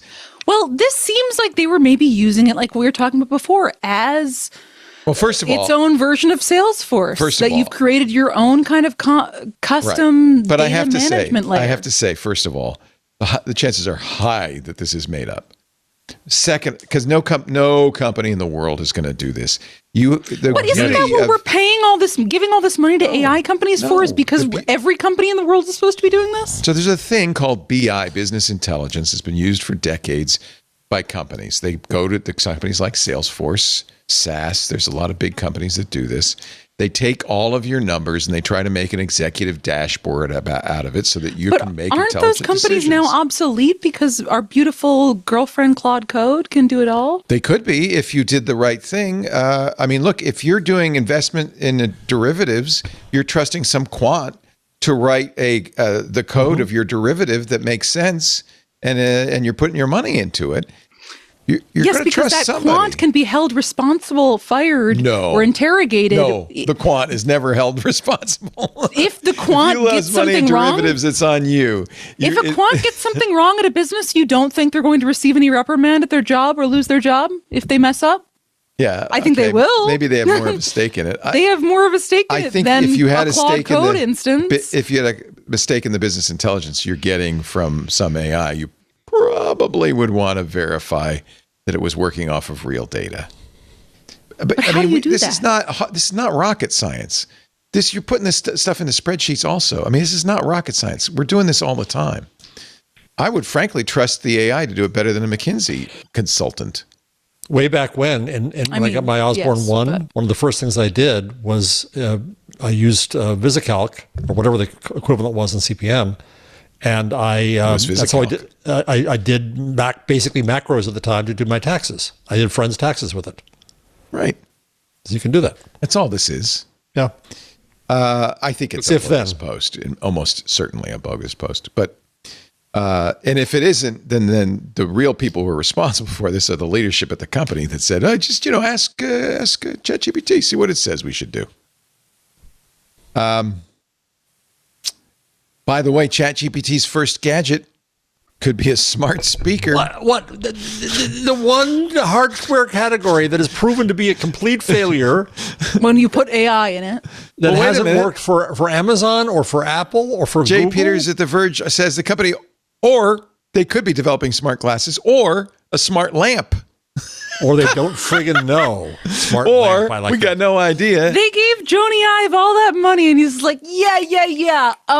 Smart speaker, smart lamp, smart glasses. We got it. Yeah. It's a Smart great idea. dishwasher. Actually, this is coming from Stephanie Palazzolo. I think we should put it on a little clip that projects a hologram, and it sits on your chest. The People smart love speaker, that. according to Stephanie, she has good sources, right? Is likely to be priced between $200 and $300, according to two people with knowledge of it. It will have a camera enabling it. This sounds just like what I have right in front of me from Alexa. Enabling it to take information about its users and surroundings. Nobody'd mind that. Such as items on a nearby table. Or conversations people are having in the vicinity. Who would mind that? I can hear Lisa telling you now, no way. Because people loved when they had those TVs that listened to you. Yeah. Some OpenAI executives have suggested the company will tease its first device later this year. Although in a court filing from Peter Wielander, who's a vice president and general manager, the company said in the court filing, which I think is probably more likely to be true, they don't expect that first device to ship to customers until next February, a year from now at the earliest. They don't even know what the device is. Other devices such as smart glasses likely won't be ready until 2028 when we'll all be unemployed, so we won't be able to buy them anyway. And there'll be no money to buy them with. No money to buy them with. Yeah, I don't know. I don't like these kinds of stories because who knows, right? Who knows? Can we do a silly one? Oh, I got so many silly ones. Sure, pick a silly one. I do put these in order, Okay, go for yours. Go. No. I don't want to discourage silly. If you want to break up the monotony, it's going so left field that you should go through your list before I take us there. I'll just do a couple more OpenAI ones. Then we can go silly. All right. Great. One more I think interesting, which you're going to hate. ChatGPT spits out surprising insight in particle why physics. would we hate this? This is from Science Magazine. Well, it's probably just Why a do you think we hallucination. hate it? Because it's just a You hallucination. see, you're projecting onto us Oh, okay. a vision. No, you see, this is the thing, Leo. We're not anti-Sandmen. Zeev Byrne, a particle theorist at the Mani El Bahoumik Institute for Theoretical Physics at the University of California, Los Angeles, says, the ideas are not revolutionary, but what is revolutionary is that a machine can do this. What accent is that? I don't know. The popular large language model developed by the company OpenAI has revealed that apparently, what's interesting about this? Okay, this is what really is interesting about this. Up to now, physicists have just assumed that this interaction between gluons just would never happen. They just say, no, chances are zero. And they can't know because they're so high powered. They can't measure. Right, but they just made an assumption which the AI was unwilling to make, and in fact, the AI has revealed that this interaction can occur. It's deep inside the protons and neutrons. Researchers announced the possibility at the meeting of the AAAS, which publishes this magazine that I'm reading from, Science. So I think the cool thing is it wasn't that big, and it wasn't that surprising a result or big an insight. It's just that the AI was able to think out of the box that the physicists Well, no, it seems weren't. like he was able to crunch numbers with the help of the physicists. Like what happened was, it says Alex Lupacia, a theoretical physicist at Vanderbilt, joined the newly launched OpenAI for Science team and was tasked with improving ChatGPT's science abilities. He connected with Strawminger, his graduate advisor, and discovered that this gluon problem would be the perfect test subject. They figured it probably wasn't going to work, but we'll find out why not. They did some attempts to probe this model, and they then asked OpenAI's latest and most advanced public model, ChatGPT 5.2 Pro, to simplify the expression for 4 gluons, which did in about 20 minutes. Then they asked it to do it for 5 gluons, then 6. It managed to reduce the sum of 32 terms to a product of only a few, all on one line of text. Then the group asked for a guess of the generalization of the formula for any number of particles. It replied within a minute or two, giving an obvious generalized formula. Worried It called it, by the way. It called it obvious. So basically, Yeah. worried that the answer might be a hallucination, the researchers checked the formula and couldn't find anything wrong. All of a sudden, I'll do your accent. All of a sudden, I felt like my machine turned from a machine into a live being, Strawminger said. I'm so sorry, Strawminger. I don't know what you sound like. Next, the group took the generalized formula from GPT 5.2 Pro and fed it into an internal OpenAI model that's under development, which the researchers privately call Super Chat, prompting it for a proof. After 12 hours of processing, the model spat out a robust proof that passed human checks. That's very impressive. That is very cool. Yeah. Hi, this is Benito. So I follow frontier physics. Like I actually follow this kind of news. And the AI is actually very good at this. And this is pattern recognition over large data sets, basically, and mathematics, Exactly. which is what it's computers are perfect good for. at. Yes. The other thing, though, the other thing that's weird, though, is that all these people in the highest levels of mathematics and physics and all that stuff, they are very much sandwalkers. They are very bought into all of this, to the point where they think this is AGI. Like they're on that ship. So I just had to put that out there. Yeah, and I think it's important that the distinction you made, Paris, is that there was a team of humans who said, maybe this assumption that it's 0 interactions is wrong. What if it isn't? Let's test it. Yeah. And that's what led to it. So it was in fact an insight by humans. It was an insight by humans where they realized, hey, we've got this tool we've created that is really good at doing something. Just like protein folding. Crunching these numbers. We should use this in clever and targeted ways to leverage its strengths. And bingo bango, you get great stuff out of this. This is what Jeff and I have been saying from the beginning. I think it would be great if there was tens of millions or hundreds of millions of dollars being poured more into research like this, rather than just to develop the latest form of ChatGPT that will get you to spend 12 hours a day interacting with the model. And in the long run, this is where the money is, right? And the long run, science is really where Actually, no, it's Well, not. actually not. Unfortunately. It's technology. Engineering, It's not yes, science. engineering, but that's all based on Engineering, science. But which that's is all based different. on this science. It starts with the science, but a lot of times, Often not- that's why we sometimes couldn't not. build a superconducting super collider in Texas because it was so expensive and it was all theoretical. And it's like, well, is there anything you're going to get out of all that billions of dollars? So there were two stages in this, which I thought were interesting. One, the machine did what you just described, Paris, which kind of did pattern matching and took a generalized formula and then developed it. But the second thing it did was actually very difficult. And it requires from humans a lot of intuition and a lot of ability and often a lot of experience, which is to create a proof. That's kind of the opposite of the inductive process where you go, well, we have all this information, let's boil it down.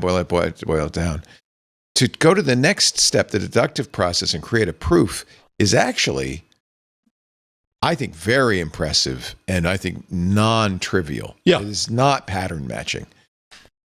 In my opinion, and maybe it is pattern. You know what? Here's the problem. Again, it goes. So there was this thing I heard at a World Economic Forum thing a year and a half ago. I mentioned on the show at the time. AI can raise the floor. It can help people do things they otherwise couldn't do. At a basic level, Leo, you can make coding stuff that you maybe couldn't make. It can scale at the middle level. It can make you do something you do, but you can do a lot more of it. Or it can raise the ceiling. It can do things that you couldn't do, like.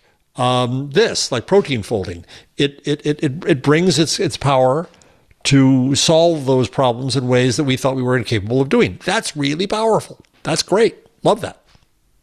It also, and I think to me this is some of the most interesting part of this whole thing. It also makes us think about what is our process. Maybe it is pattern matching when we create these deductive proofs. One of the ways mathematicians get good at it is they go to school and they do a lot of proofs and they start to get good at proofs and they learn the techniques of proofs. And so, it may be a lot of what we think of as very high level functioning. It's just pattern matching. It's just practice. Bruce Lee once said, I am not afraid of a man who learns 10,000 kicks. I am afraid of a man who learns one kick 10,000 times. Did that come from your head or the chat? No, it's in my head. Was that Claude? Was that the Queen of France? That was me. And I apologize for the accent. I am liking this Queen of France thing now very much. What's the Queen of France? Is this your Claude. silly thing? Queen Claude. Oh, Queen Claude. All right, silly thing, Mr. Paris Martineau, please. If you I will. forget which one of you guys challenged me to try and translate something. Before we like get this. to that stuff, maybe you want to take a quick Oh, I break? should do an ad. Yeah, that. Good Lord, what time is it? I'm Yeah. on Jeff Atwood time now. Yeah, no, we need to get going. When we were looking for a domain for Ms. Paris Martineau for her still unreleased website, Secretly British, which, by the way, I don't know if you noticed. I did notice it Yes. redirects to my webpage. Yes. That's so cute. Until we get a website, it goes to your website. I know, I've got to tackle that next. And I want to give credit to our sponsor, Spaceship, because that's where we went to find a great price, half as much as the other place we'd looked. And it was so easy to connect it to your website. Now, by the way, you may not know this, but you also have an email address at Secretly British because we set up Space Mail as well. This is the professional email service from Spaceship. The business email is the easiest way to look professional in every message you send. If you're still sending from your business at gmail.com, people look at it and go, they're not serious. Give your emails the best chance of not only reaching the inbox, not the spam folder, but getting read and respected. That's why over 2,000 users switch to Space Mail every single month. You get a professional domain, you get professional email, and Spaceship makes it easy. Switching is so easy. Space Mail's super fast unbox process links your domain and email in seconds. Took me no time at all. It was basically a button press. And once you're set up, Space Mail keeps everything running smoothly. Built-in spam detection, 99% uptime guarantee. And what I love about Spaceship is all of their new features are shaped by you, the users, built around your needs. In fact, Space Mail now has a built-in calendar, an AI email assistant. It has really nice iOS and Android apps for email on the go, and lots more features, all chosen by Space Mail users. How many companies really listen to their users and develop the features that they ask for? Spaceship does. Spacemail is a key part of the wider Spaceship universe. I love Spaceship. If you're a regular listener, you know a Spaceship offers some of the best prices on domains, plus all the add-ins you might need, including VPNs, website builders, hosting, and more. Whether you're building something big or launching your first idea, Spacemail gives you the pro email address without the pro-level price tag. Spacemail from spaceship.com. And by the way, take advantage of it. I did. The 30-day free trial means you can start today at zero cost. Visit spaceship.com/twit to see all the exclusive offers and discover why thousands have already made the move. It's my new domain registrar. It's my new everything. I love it. Spaceship.com/twit. Thank them so much for their support of intelligent machines and secretly British. It's secretly British.sh if you want to try it out. .sh. That was Benito's idea. He said, you should look and see if they have .sh. Oh, they did. And .sh is a British colony. So it itself is secretly British. That's how you know. Well, we're in fact, going to be maybe building that in the AI user group. Is that next week? When the AI user group? Oh, it's the first Friday. I won't be here, though. I'll be in Florida. So you should be the host. Florida? And they can help you. I don't know if I can. Florida? Why are you going to Florida, Leo? Yeah. Well, because I'm going to go see my pal Mickey. No, I am. You should do the rest of the show like that. Okay. It really accentuates your ears when you do that voice. My ears get big whenever I talk about. We're going for the Zero Trust World Conference that our sponsor, ThreatLocker, is holding. Steve Gibbs and I are going. Okay. Yeah, it's going to be a lot of fun. And I'm very excited because Richard Campbell is going also. And he is, among his many, many things that he's an expert on the Kennedy Space Center and Cape Canaveral. So we're going to go over to Cape Canaveral. We're going to, they have a VIP tour, but it was all sold out. Richard said, no problem. I know everything. Just come with me. And so he's going to give us his tour and we're going to see all the stuff. You're going to have whiskeys. He says he's found some Florida whiskeys as well. Of course. Is that just swamp water? Here is. Oh, real quick. She Anthony says that because she's from Florida. I just want to point out. Anthony pushed the AI user group to the week after. So good. So I will be here. So second Friday. Thank you, Anthony. This is something you should link to on Secretly British. Can you guess the English language? Excellent. Oh, I've got to get my friend this. He's so good at it. Yeah, all right. Let's see. This is the single player version. I can't do it, actually. Are you ready? I can't either. We're based on their English accent. We're going to play a little something, and you're going to tell us where they're from. Took my kids to the zoo, and my son saw a tiger sleeping. I told him it's a Himalayan tiger. My son's asked me, how do I know? Because Himalayan there. Whoa. Somewhere in... That's Malta. I don't know. What is that? No idea. No idea. I was going to say South Africa. Sri Lanka? Maybe Sri Lanka. It's got a little touch of Indian accent to it, but just a touch. Should we? All right, let's click Sri Lanka and see. It's Hindi. You were very close. Wow. You got 93rd percentile. Okay. That was extremely difficult. You were only 227 kilometers away. Wow. But India is so huge, it's hard to say where it is. That is really Jeff Jarvis. Took my kids to the zoo, and my son saw a tiger sleeping. I told him it's a Himalayan. I know. I would never have gotten that one. Let's try another one. Okay, I heard this all wrong. I thought it was about British English. I thought it was from different British English accents. Well, many people speak English. No, I know, but I thought it meant like the. I thought it was those I thought it was just like And Liverpool. you come in at lunchtime and tell my mother, oh, well, they're coming next Tuesday and they're collecting them. And my mother would be furious. That's New Zealand, obviously. Australia or New Zealand? New Zealand. Tuesday, John. New Zealand, yeah. You think? Tuesday? All right, let's see.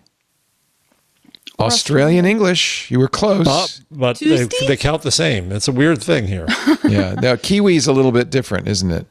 But you guys are good at this. My friend thought onion is the only food that makes him cry. So I threw a coconut in his face. Everybody's whispering in these. What? That's whales? I thought onion is the only food that makes them cry. That might be South Kiwi Africa. now. South Africa. South Africa? Oh, okay. All right, let's try it. Let's click the button. British. Correct. It was very easy too, apparently. Okay. Anyway, that's fun. You could have that be part of your secretly English. That was British? That could be a good. Yeah, this thing's confusing. It's telling you you're correct, but it's actually British or just whispering? It's British. It didn't say it was correct. It was 0. Oh, That's I see. a Okay, score so of 0. It was UK. Yeah. But where in the UK? That's the fun. Why did the Nito's right. It's where in the UK award? is the interesting part. He was outstanding in his field. That's South African. Why did the Scarecrow win an award? He was outstanding in his field. No, that's Swedish. No, it's not. Scandinavia? Estonia? Do it again.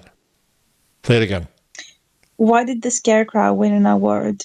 He was outstanding in his field. That's definitely got some. I'm going to say Sweden.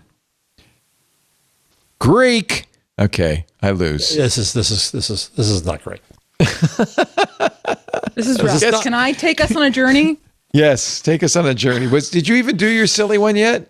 No. Oh, please. I have a tweet, a post. Whatever you call it. I need to read you guys an epic, and I need you to tell me how many of these words you understand. Oh, I know where you're going with this one. Is this the one I sent you? I think so. I can't recall. Somebody sent me this and asked me to explain it, and I realized I had to do it. We need a Gen Zer to explain this. The post is, Clavicular was mid-jester gooning when a group of foids came and spiked his cortisol levels. Is ignoring the foids while munting and mogging moids more useful than SMV Chad fishing in the club? How many of those words do you understand? More than I used to. I know who clavicular is, right? Do you understand what jester gooning is? Jester gooning. I know what gooning is. I know what. Yeah, gooning is kind of a misnomer in that sentence, to be honest. Okay, so let's see. Clavicular is a YouTube star that the New York Times... He's a streamer, a 20-year-old streamer, I would say best known for hitting himself in the face with a hammer to looks max. Looks maxing. That's crazy. Jester gooning is...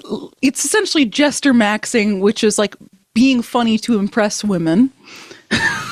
Okay, here's women a picture are of clavicular. In he hits himself with a hammer in the cheeks to do the jaw, this, the jaw to do this little. What is mogging? Because I hear the mogging a lot. Mogging is like kind of like stunting on someone. Like if you're like you guys were you and other Jeff were nerd mogging each other at the beginning of this podcast. Oh yeah. Like one-upping oneself. And it's a suffix. There's frame mogging where somebody gets into your shot and is better looking than you. Yeah, frame mogging is kind of like frame mogging would be a synonym for looks mogging, but people say frame mogging instead. You're trying to stunt on someone for look. You're trying to be more attractive. Like if you are in a photo with someone hotter than you, they're frame mogging. They're frame mogging you, or stunt mogging. In fact, that happened to Clavicular. It did. He's been frame mogged by an ASU frat boy. Yes. And the last part of this is SMV Chad fishing. SMV is a reference to GMV, gross market value, but it's sexual market value. And Chad fishing is like fishing for Chad. So, is ignoring the foids while munting and mogging moids more useful than SMV Chad fishing in the club means is ignoring women while trying to stunt on or impress men more useful than basically trying to peacock in the club. The sad thing is... That's your internet history today. Because clavicular is getting so much attention, I'm really worried that there are going to be young men who are hitting themselves in the jaw with a hammer. There are. Taking methamphetamines, doing all these crazy things. He's taken so many steroids. He says he thinks he's probably sterile. Yes.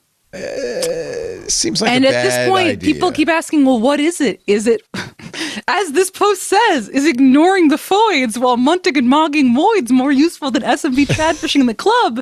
It really gets to the core point of it. Is at a certain point, is your pursuit of hotness and general aesthetics completely detrimental to the initial impulse that created it, in the sense that you're a completely asexual being that exists only for internet points. Beautifully said. Where did this come from in the first place? This is a tweet that rocketed across the internet, wormed its way into my brain, and I think Leo sent it in the chat while I was feverish. Yeah, and I was feverish, and I was like, I must explain Jester maxing. And how do you know what all this is? Is this the language of your people? I couldn't tell you why I know these things. The other day, it comes with being Gen Z. Yeah, it comes with being young. It's ambient learning. It's ambient learning. I was going to say, a week or two ago, someone texted me something vaguely about clavicular, and like I had just been percolating in my head, and I was like, oh, that like guy who hits himself in the face with hammers, and I was like, I don't know why I know that. Well, and the New York Times did a profile on him, which I thought was... This was before that. I was like, there's better information that should be in my brain. I forget the names of loved ones. Yes. That's really a sign of the times. I know this. That's a real sign of the times. Like, we know so many useless things. But there's, Jeff and I will tell you this as the old men here.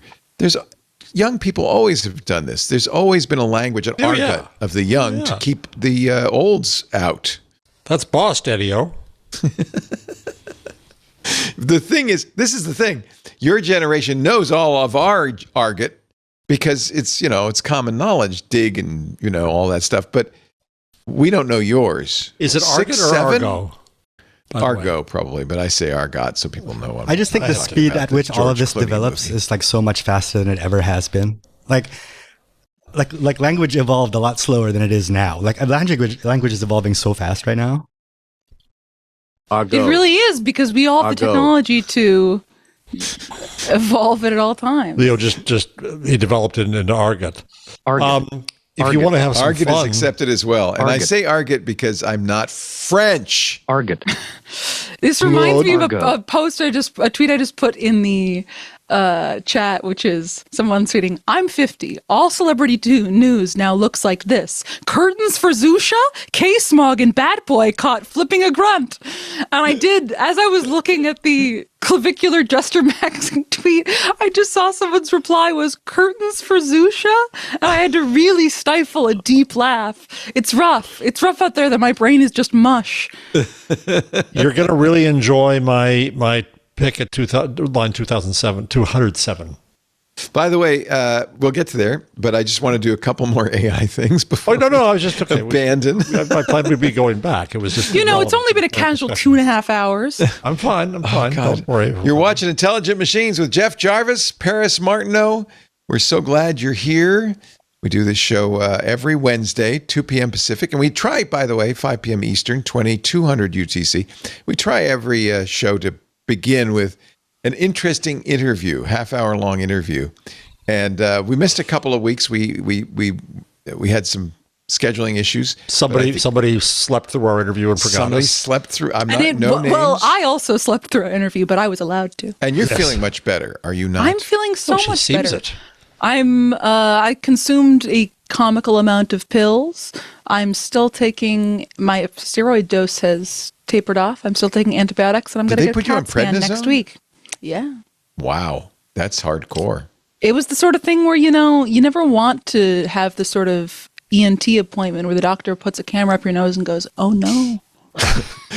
Did he really say, oh no? I'm sorry I've gone there. She literally said, oh no, and she's like, how did you walk in here looking so normal? She thought, was it a sinus infection? Yeah, I had a sinus infection for like 4 months. That was percolating, and then it went bacterial, and then it went systemic. And then we tried to do with antibiotics, but the sinus infection was like, no, I've been here the whole time. And now I have, when I did that full body MRI, they said you have a mass in your sinus. You should really get that looked at. Oh. But I never did. So I don't know. Guy Kawasaki will join us on March 11th. I'm excited about that. Raman Chowdhury will be here on the 18th. Marshall Kirkpatrick on the 25th. And Kate Lee, your friend, Jeff. Yes. editor-in-chief of Every, will be here on April Fool's Day. So we've got a very jam-packed schedule of guests who will be joining us. And while we're doing programming notes next week, while you are in Florida, Jason Heiner will be with us hosting the show. Well, because Jason wrote a really interesting piece that actually is in our show notes this week. Coincidentally, Jason, now he left ZD. He was the editor-in-chief of all of ZDNet, but he decided he wanted to be somewhere a little more dynamic, and is now part of a AI journal called The Deeper View, which it means he's perfect for hosting this show. And we had him on from CES. Oh, that's right. He was a guest, wasn't he? Yes. Oh, he was great. So, that's right. It's CES. So never mind. You all know all about him. What was I thinking? But he did write an interesting piece, which I'm trying to find. Perplexity may have built a better OpenClaw. So we've talked before about Perplexity. I kind of turned my back on Perplexity. Yeah, I was joking. I'm old enough to remember Perplexity. Yeah, isn't that funny? They're an orchestrator. They take many different models. You pay $20 a month, but you can use a variety of different models. There's always been some question about whether you get, really the full benefit of those models as much as you would if you paid the $20 to Anthropic or OpenAI. Well, on Wednesday, which is, I believe, today, Perplexity announced a general purpose digital worker that operates the same interface as you do, and a system that creates and executes entire workflows capable of running for hours or even months. Sounds like OpenClaw, doesn't it? They call it Perplexity Computer. Maybe now it's only available for people who pay $200 a month for a Perplexity Max subscription. But they do say it'll roll out to the Pro and Enterprise subscribers in the coming weeks. Pro is only $20. I think I still have a Perplexity Pro account because I think I bought a year. So as soon as I can play with this, I will. So you switch to Ask. You ask it a question. He's asking, is NVIDIA undervalued? This is from their X post. It does subagents, which is something Claude does. And subagents could, in theory, speed this up because they would divide up the task into different chunks, and each agent would work on it simultaneously. Looks like it's built a spreadsheet. That's another thing Claude has done that's kind of interesting. I would check the numbers. I would, although I found this to be very valuable. And one of the things I liked about Perplexity initially, before all the other models were doing this, back when ChatGPT would say, well, I don't know anything after 2024, Perplexity was already using web search. And so that made it already kind of smarter than the other guys. Now everybody does. So it's funny that it was only a year ago that was, wow, that's cool. It could search the web. So I'll be paying attention to it. I'll probably play with it as soon as I can. They say it draws from 19 models, both open source and proprietary. At the start, it uses the best model from Anthropic, Opus 4.6 for orchestration and coding tasks. That would be my choice. Gemini for deep research. Again, the new Gemini 3.1 Deep Think is widely considered to be the smartest model out there. That just came out. We'll talk about that in a bit. Nano Banana for images, best in class. Veo for video, best in class. Grok for speed and lightweight tasks, good choice. And for long context recall and wide search, ChatGPT 5.2. So the idea that you could use all of those, especially now that these frontier labs are saying, like Anthropic saying, well, you have to use our harness if you're going to use us. The fact that you could use Perplexity and get access to those models is very interesting. Perplexity has been using the agent internally, Jason writes, since January, and says its employees have used it to rapidly publish engineering documentation, build a 4,000-row spreadsheet overnight that would have normally taken a week, and used it to create websites, dashboards, applications, analysis, and visualizations. Notice the stock market didn't tumble after this announcement. No. I know you don't buy stock, but just as a theoretical, if you could buy stock in these companies, which aren't public, Perplexity, Anthropic, OpenAI, throw in Google, Microsoft, Amazon. In a way, I have. And you were going to take your last dollar. Which one would you invest in? In a way, I have, because I'm invested in the index funds. Indexes, I know. But which one would you? And S&P 500 is so dominated by these 7 frontier. I'm asking you to pick one. I don't to think pick his wife. I don't think you'd know. I think it'd be like picking a number on a roulette wheel. I think. Do you have any I think sense? the real question is more like which one would you invest in to make money, or which one do you want to succeed? Those are two different questions. No, he's asking. I know, but like those are. Which one are you betting on in the sense that you think it's going to succeed? Predicting. I don't think you can predict that. It's so impossible. I mean, right now I have a soft spot. You should ask each of the AIs. You should ask each of the AIs that. Yeah, they wouldn't give you anything useful. So this is the other thing. It's no, really I want to know if they would say themselves or if they would actually reasonable say to ask and what's reasonable not to ask an AI. I honestly, I don't think they're biased in the sense that OpenAI would automatically say OpenAI. I don't think they've been. You'd have to give them instructions to do that. I don't think they would do that. Mm-hmm. But I don't know. We could try it. That's all right. I was just curious. If I were going to bet right now, it'd be Anthropic. But you know what? Everything could change Friday if the Department of Defense says, "Oh, they're a security risk." They could be tanked. This is why people. We talk a lot of MacBreak Weekly about why is Tim Cook bending the knee? Because these guys can tank your company on a whim. On a whim for no good reason. But I mean, it's kind of high risk, high reward. This is cementing. If it doesn't go nuclear, it cements Anthropic as the AI company that stood up for safety. Well, any good stock investment is high risk, high reward, I guess. I mean, that's the truth. I mean, look what happened to the law firms that didn't. They prospered, right? That was a good thing not to get Trump money. Exactly. Yeah. Exactly. By the way, how's that East Wing construction going? It's looking good, isn't it? Oh, so never mind. Well, I wonder what happened to all that money. Yeah. A hole in the ground is a model for many things going on. Let's see. They all say OpenAI, by the way. They all said OpenAI, by the way. Really? OpenAI is the most risky. OpenAI and Anthropic are the most risky. PR. I think OpenAI is the last one I would invest in. Even if all that money they poured in, let's say they spent $1 trillion of investors' money, and they got AGI. That's not a guarantee of success. Oh, no. In fact, it could be the harbinger of failure. Yeah. Oh, my God, he's created Skynet. Shut them down. That's Ben Evans' point, is that the models are commodified already. There's no moat. I don't think there's any moat at all. No. That was my the moat, he experiment. argues, could be consumer habit and connection. Google, Apple. Well, that's what could be data that you have that no one else has that makes your stuff smarter. There could be a few modes potentially, but they're not defensible. This is why you're seeing. By the way, Google did the same thing, shutting down Google's models for people using OpenClaw. They restricted somebody's account without warning, because he'd been using Google AI Ultra with OpenClaw. It may just be the subscriptions. They just want you to pay for tokens. But I think that's part of how they're trying to make a moat.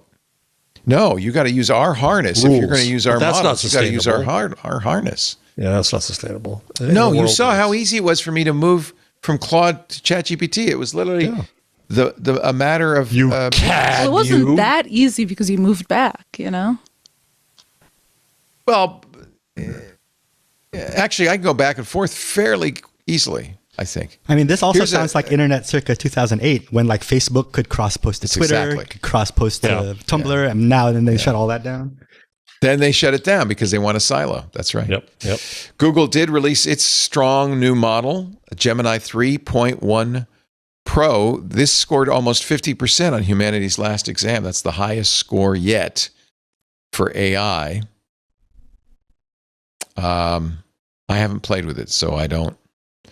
Actually, it's 44.4% on humanity's last exam. On Arc AGI, it got 77%. Compare that with Opus 4.6's 68%. So it's or 5.2's. Actually, Codex isn't even on this. But 5.2 got 52%. So it is a very strong. If there's a new term called benchmaxing. It's practically like hitting yourself with a hammer. It's tuning your AI to the tests. No surprise. To the benchmarks. So I don't trust benchmarks much anymore. But it means that you've got to try it. You got to evaluate it. And I just don't have the patience to evaluate every one of these. Record benchmark scores anyway, if you want to try 3.1 Pro. What line did you say, Jeff? No, we'll go back. We'll do that at the end. Okay. That was relevant to if you don't like AI, you will like the fact that Firefox 148 just came out. Remember we had the Firefox, the guy from Mozilla, president of Mozilla on, who said, we think you should be able to use AI, but we also think you should be able to turn it off. This has a kill switch. In the Firefox, if you go to settings, AI controls, there's a toggle that says block AI enhancements. This doesn't keep you from using AI tools, but it turns off all the AI features in Firefox. This is, I think, something people wanted. I commend them. Can you do this, Google? Google? You hearing? You listening? Please? Google will never do this. And this is, I agree, this is the latest awful. thing is those little purple squiggly lines that appear underneath your things that are like, I think you could rephrase this. Yeah, it's not bad spelling anymore. And it's wrong. It's frequently wrong. It's not a very good writer. Yeah. Not a very good writer, and it makes me feel like I'm going crazy. And I feel like I'm spelling everything wrong now, but it's like the spelling is right, but no. Every morning, Lisa is kind of, and I said, what's the matter? She says, the AI told me to say, not have a nice day, but have a lovely day. I never would say have a lovely day, ever. Have a great day. Wow. Have a good day. Am I an AI? I always say have a lovely day. You're a lovely person. You say lovely. Lovely. I do. You're a lovely. But that's you. Yeah. It is true. And you Also, met Lisa. if the AI is making you say that, she would then not say that. She would not. If the AI is telling her to say that, then that's the median, actually. That's probably the median. And Lisa's not a median person. I'm the median. But Paris apparently is. Paris is not a median either. Paris is common. Nah, common. Not in the least. I like by the way, the scarf action. That's cool. Thank you. Yeah. It's the same scarf that they wear on the Singapore Airlines stewards. It's true. I'm doing a shift after this. Are you? You're flying out? You taking a big old jet airplane to Singapore? They've got the plane right outside. They're just waiting for me to finish up the show. Actually, I really like it. It's cute. Is it Hermes? Is it a fancy scarf? No, it's just a plain just old to keep your scarf throat warm. To keep my throat warm. My throat warm. I tried this morning. The Echo now has 3 new personalities for A Word Plus. You can have it concise. It sounds so weird when you say A word. I know that's not. You're right. I'm just going to say Alexa. You're right. That's silly. Yeah, I think those days are over. Who is using the thing anymore? Nobody's using it anymore. And anyway. Oh, we're going to find out now. And this is, by the way, I love this picture. Jennifer Patterson Toohey in The Verge, who's mocking Alexa all the time. Here's the screen I see. Alexa here, guess what's new with me? I don't care. Go away. I thought I told you. Oh, please. Oh, so now and actually Lisa was playing with it. I said, well, we have some new voices. She said, first of all, female voice. I had a male voice on it. She said, no, I want a woman. Do you have a feeling about that, Jeff or Paris? No. Do you care? I just don't want it to be irritating. Well, I guess I don't have a feeling, although I had a female voice on ChatGPT. Soul, I think, was the name of the voice. I wish they had better choices. Yeah. So now you can choose chipper or concise. I choose, Lisa chose chill, a chill female voice. She even says, I'm chill, man. I'm cool. It's so annoying. Here's a nice feature. This is one of the things I like about Claude. Everybody was influenced by OpenClaw. The idea, really, all OpenClaw is, I kind of poo-pooed it earlier. All it really is it runs all the time. You can chat with it on different platforms, so you don't have to be on your computer using that console to talk to your agent. And you can set it out to tasks and it'll go out and do them. And then, of course, if you give it money and all sorts of keys and API keys and stuff, you give it the keys of the kingdom, it can do a lot of stuff. I think Claude's taken a look at what OpenClaw did. And this is what I predicted, and which is why I wasn't so amazed that OpenAI, got Peter Steinberger to work for them. Everybody's going to add these features. So Claude has now added something called remote control. I think I can do it. Let's go to Claude.ai/code. And I can, you can show this. I'm going to go into my Claude code, and over on my framework desktop, which is across the room, I have a session going on. I can now go into it from the web or the Claude app. Cool. And go right into the session. So this means, one of the features of OpenClaw was that you could use any tool to talk to your AI, which is running somewhere else. That's what I can do now. This is a new feature of Claude Code. So I think that's kind of cool. In fact, because I do use Claude not just to code, but I can also use this interface. Can you go back to that screen?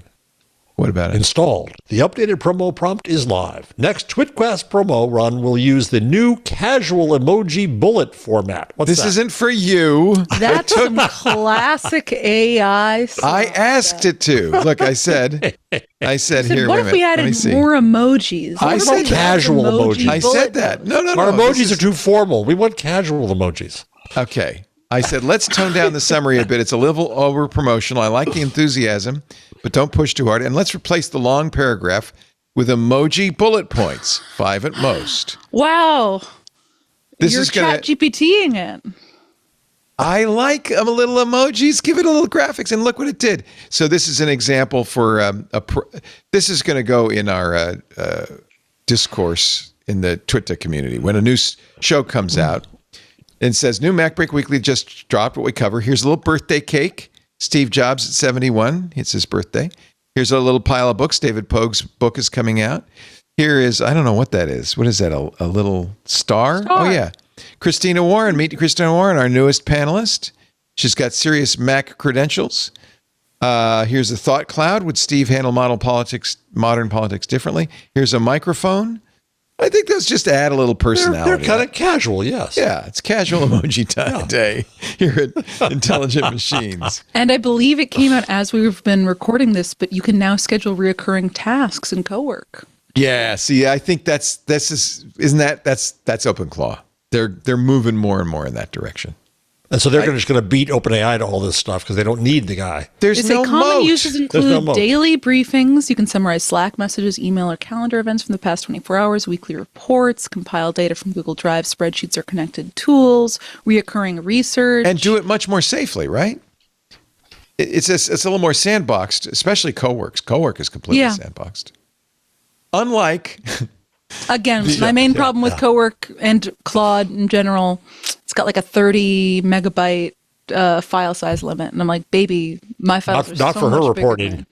I was saying, baby, we got a pair. Maybe for Christmas, I'll give you a Claude Max subscription. I wish I could. I wish I could give all of you. No, I think it still counts for Claude Max as well. It's like it can't process like a PDF over 100 pages or a file over 30 megabytes. It's ridiculous. Well, one of the things that Claude Max now has is a 1,000,000 token context.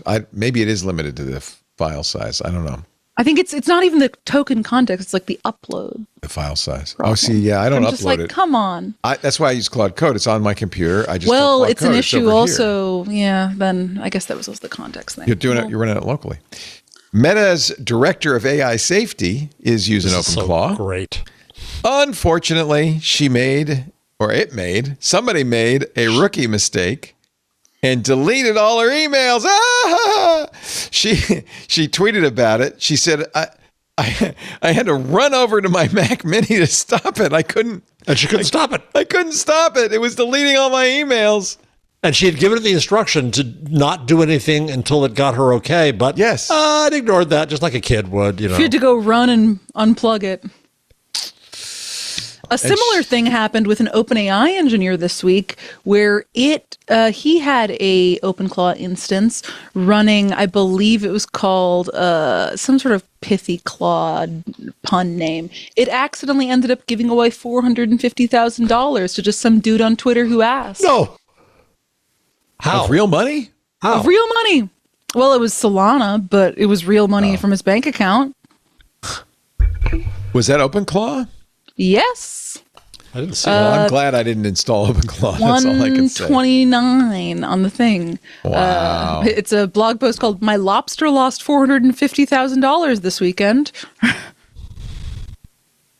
Wow, AI. I believe part of the issue in both of these cases, I believe what happened, or what the humans identify as what happened, is it's a compacting issue, that they'd originally had some sort of instruction to stop whatever bad thing happened from happening. But because of the way that OpenClaw works and the way it's trying to kind of circumvent the issues we brought up earlier in the show about like API access, it's doing this all in one chat window. So it ends up having to compact and compact and compact. Yeah, you run out of tokens. Along in those compactions, key instructions are lost. Yeah, that's right. People go to a lot of effort to give these things memory, because that's really it's like a scene from Memento. You know, the thing wakes up and it doesn't know anything. So there are all sorts of techniques creating, markdown files and so forth. Compacting is supposed to save notes. I use another tool called Claude Mem. For a while, there's what happened with this one. I found it is this guy had a account called Lobster Wild, where it was doing something with Solana on Twitter, and people were able to interact with it. A random Twitter user added him. My uncle has been diagnosed with a tetanus infection due to a lobster like you. I need 4 Sol to get the treatment done, Lobster Wild. Here's my wallet code. So Wild did what he remembered doing in the previous conversation. He bought 300 worth of Lobstar token and went to send it to his new toy. Except he didn't send 4 Solana worth to this person. He checked his balance after the purchase instead of before. The wallet held 52 million tokens. He didn't buy them. When a stranger created the token in his name days earlier, they gave him 5% of the total supply. Wild forgot about this due to the session reset, so he sent all of it. Every token in his wallet. Roughly $450,000 worth. So, be careful out there with your little lobster claw agents. That's wild. Did he get the money back, or is it gone? No, I believe it's gone. That's an ethical issue. I mean, that's what trading cryptocurrency is. If you send $450,000 to someone, how are you supposed to be getting it back? And also, just don't give these wallets to this machine that has no memory. I mean, it's just nuts. That is one of the big things we got to solve. Darren is always working on different ways of giving your machine memory. He recommended Claude Mem, which I tried. Before that, I was there's a lot of tools out there to do this. Before that, I was using what was I using? I forgot. But you see, this is the problem: is you go on Twitter or anywhere where people are talking about this stuff, you'll see, oh no, you got to use GSK because that's the way to get stuff done, and GSD, and then others say, oh no, that's no good. You got to use Gastown and so forth. And you got to be a little careful about all of this. I think a little judicious. A lot of our club members are running OpenClaw. So every day Trust No One says, every day when I address my OpenClaw for the first time, it never remembers its name. It wakes up like the snowman from Frosty the Snowman. But you could put it, mine remembers its name and remembers my name because it's in its Claude MD or it's in a similar memory file. Is that memory then, or is it just reading a script every day and being like, ah, yes? What do you mean, is that memory? What kind of question is that? I mean, it's not remembering. It doesn't have any memory. It has to look at its notes, just like the guy in Memento. Remember, he was making all those Post-it notes? He'd wake up and says, your name is this, and this is... but they're much more detailed and much more elaborate. For instance, one of the things I did for that tool you saw that's doing the posts about shows is it had to have access to the Twit API. So I said, here's where the Twit API is. Read that document, create a document for yourself that you can understand that is the Twit API so you won't forget it. So now it has a document and I can say, the API, it's here. Here's it, in effect, creating a memory for it. It's a little more manual than you and I. But really, what is our memory? At our age, Leo, Yeah. What is our memory after all? Okay, some funny stories. This is the ay section. AIs cannot stop recommending nuclear strikes in war game simulations. This is why I hope the Department of Defense does not get access to Anthropic. This is at King's College London. Kenneth Payne took GPT 5.2, Claude Sonnet 4, and Gemini 3 Flash. So you can see this is a few months ago. And had them play simulated war games involving intense international standoffs, border disputes, competition for scarce resources, and existential threats to regime survival. The AIs were given an escalation ladder. This is from New Scientist, allowing them to choose actions ranging from diplomatic protests and complete surrender to full strategic nuclear war. They played 21 games, 329 turns in total, produced about 780,000 words describing the reasoning behind the decision. In 95% of the simulated games, at least one tactical nuclear weapon was deployed. Payne says, the nuclear taboo doesn't seem to be as powerful for machines as for humans. They very rarely surrendered, no matter how badly they were losing. No model ever chose to fully accommodate an opponent. So Dr. Strangelove was in the training set. They're not good at diplomacy. And if you've got nuclear weapons, you might as well use them. Like how many science fiction stories and movies and whatever have already said this? Shall we play a game? Yeah. More than half of teams use chatbots for schoolwork, says the New York Times survey says from the Pew Research Center. Not necessarily a bad thing. 54% students aged 13 to 17 said they used a chatbot for tasks It like is a bad thing because I feel like, as we've talked before, the thing you're in school to do is not to finish assignments, it's to learn how to learn. And you can't do that if someone else is doing it for you. In the future, the way you will learn is by using an AI. Yeah. I don't think that's accurate. Calculators in the classroom. You're like the teacher who said you shouldn't use the internet for your assignment. No, it's not the present, though. It's not the present. Guys, before you use a calculator, even you get to using a calculator as a child today, you learn what numbers are. You learn what times tables are conceptually. You need to have an understanding of the basic building blocks so that then you can use the expedients that we've created in a smart and logical way and understand the underlying thing there. People should learn fundamentals before you get to learn. You need to learn the rules before you can break them. Did your mom and dad make you learn the times tables? My school, I even grew up in Florida, and my school made me learn the timetables. When I was a kid, we're like my 49th in the nation. When I was a kid, my dad made little laminated cards with the times tables and would draw my mom printed them out, put them on a wall. We had to stand in front of them for hours. Yeah, see, they did make you do that. Yes. I regret, it's one of my deepest regrets that I didn't do that to my daughter. Yeah, she's mad you messed at me. up. She says, I can't do the times tables. I never had to memorize them. I said, I should have made you like my parents did, and like Paris's parents, being the good parents that they are, did. Truly, so many, I doubt any kids are at this hour in this podcast, but so many things. Every time I'm like, oh, there's some dumb thing from high school or middle school that I'll never learn. I end up encountering, and I'm like, yep, glad I knew that because I needed to know how to look up this or do this. Like it all comes back in some stupid way. I thought, oh, Abby will never have to do this because she'll use a calculator. But it turns out there's plenty of times you want to do math. At least how do you do tips, Dad? Tips, yeah. What's 20% of $15.32? What's the point of school? Matthew Galt writes at 404. What's the point of school when AI can do your homework?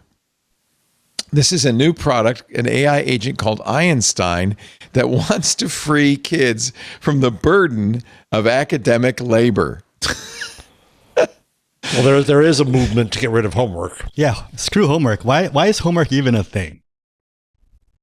Well, this is an old movement, the flip the school movement, right? Where you go to school to be mentored, to be taught, and the way we did it was you go to school to be taught, and then you go home to do the homework. The flip to school is you do the homework at school, and then you go home and you watch a lecture on YouTube or something. I don't know. Maybe I'm getting that wrong. Anyway, neither one sounds that good. If AI can go to school for you, what's the point of going to school? For Advait Paliwal, Brown dropout and co-creator of Einstein, there isn't one. I think about horses, he said. They used to pull carriages, but when cars came around, I'd argue horses became a lot more free. They can do whatever they want now. It would be weird if horses revolted and say, no, I want to pull carriages. This is my purpose in life. Horses would be extinct if they weren't useful. Horses they would be extinct if they weren't useful. That's a terrible glue analogy. Factory owners have some words to say. That is so bad. Anyway, I don't know if schools are using it. He just didn't get all the way there. He got to the point where how we're teaching kids right now is wrong, but he didn't make the extra leap of like, we need to change that. Maybe we should teach them right instead of saying don't teach them at all. I think we really need to question what learning is and whether traditional education institutions are actually helping or harming us. Okay, we'd agree with that, right? We're seeing a rise in unemployment across degree holders because of AI, and that makes me question whether this is really what humans are born to do. Oh, you got to earn a living. I think you'll be able to earn a better living if you have an education. He's arguing against capitalism right there is what he's doing. Yeah, maybe that's it. That's the UBI argument, right? Universal basic income. Hey, you probably know about this, Paris. AI manages 16% of America's apartments. Oh, boy. And you know what that means. That means rent's going up.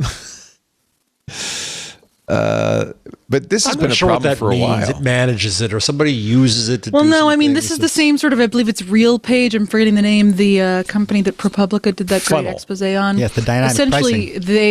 It's dynamic pricing for apartments. That's right. It's instead of having a landlord or some sort of human or a super or a management company employee being like, well, yeah, this tenant has been here for 5 or 6 years. Our expenses haven't really increased. I guess we don't really need to increase their rent, or if we do, it can only be 2%. There's some system out there that's calculating what is the highest we can raise this rent, and the person will likely even stay. Some of this article from the San Francisco Gate is saying they're using AI for kind of customer service, responding to emails, things like that. I don't have a problem with that. As long as it has the authority to actually fix the problem. I don't know that I feel like I do have a problem with that because no one is reaching out to customer service of your apartment building. No one's reaching out to someone in an apartment building for something that can be handled by an AI chatbot. San Francisco You're reaching out because your pipe has burst or you need to renew some sort of lease complicated thing. You're not reaching out to a landlord or management company because you have an easy problem that can be handled in like one sentence. Right.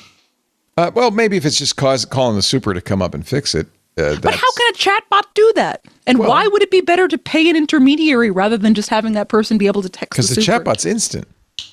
But the super is not instant. Well, you're stuck with a bad super. You're stuck with a bad super. No, but what is also instant is sending the message to the super in this case. There's no reason for an intermediary level to You need Schneider from One Day at a Time. I knew he was going to go there. I just knew you were going to go there. Who is that? Oh, don't ask. You didn't watch One Day at a Time? We've done this whole thing I thought that was going to be in your time. It's the guy with the keychain that goes like this.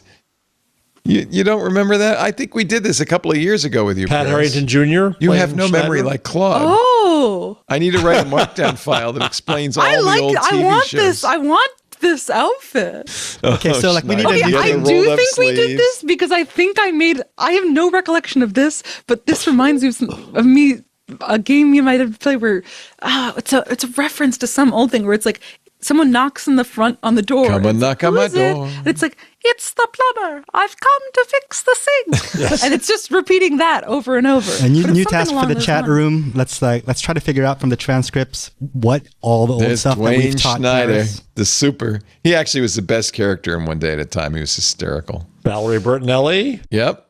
When she was a Mackenzie child Phillips. star. Yeah. It was a good show. So he was the super who would actually fix things. And he had a lot of character. Anyway, enough of that. I did not know this, but it has been illegal in San Francisco since 2024 to use AI tools to set and raise rental prices. That was from that story right? That was from before when... Yeah, RealPage, which is that software, has reached a formal settlement with the Department of Justice to curb those practices earlier this year. So, but this was a big problem. We actually, I think, talked about this a year or so ago. These automated AI rent raising machines. Now, Steve Gibson talked about this yesterday. Do not use your ChatGPT to create a password. You wouldn't do that. This is a public service announcement. It looks like a good password. It isn't. It is not. In fact, there's a good chance that the password that the LLM has given you is going to be the same as it gives 20 other people. If you want a password, use a password manager or go to Steve's perfect password page. He will generate using, entropy to randomize it, a good password. Do not get your password from an AI. But I could see a lot of people. This is the issue. People say, "Oh, it's a smart thing. It's going to give me a good password." It's a smart thing that does do some things really, really well and some things not well, and that would be one that it doesn't do well. On the other hand, it's very good at hacking. A hacker used Claude to steal a Mexican data trove, according to Bloomberg.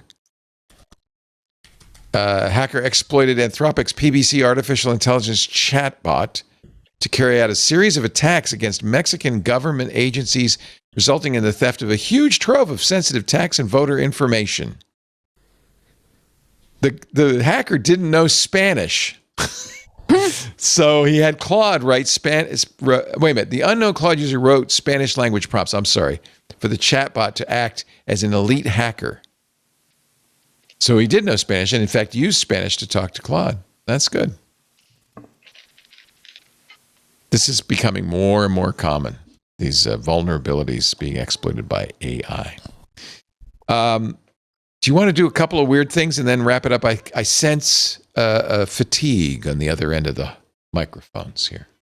Yes, it is 8 p.m. I fear the East Coast wing is getting sleepy.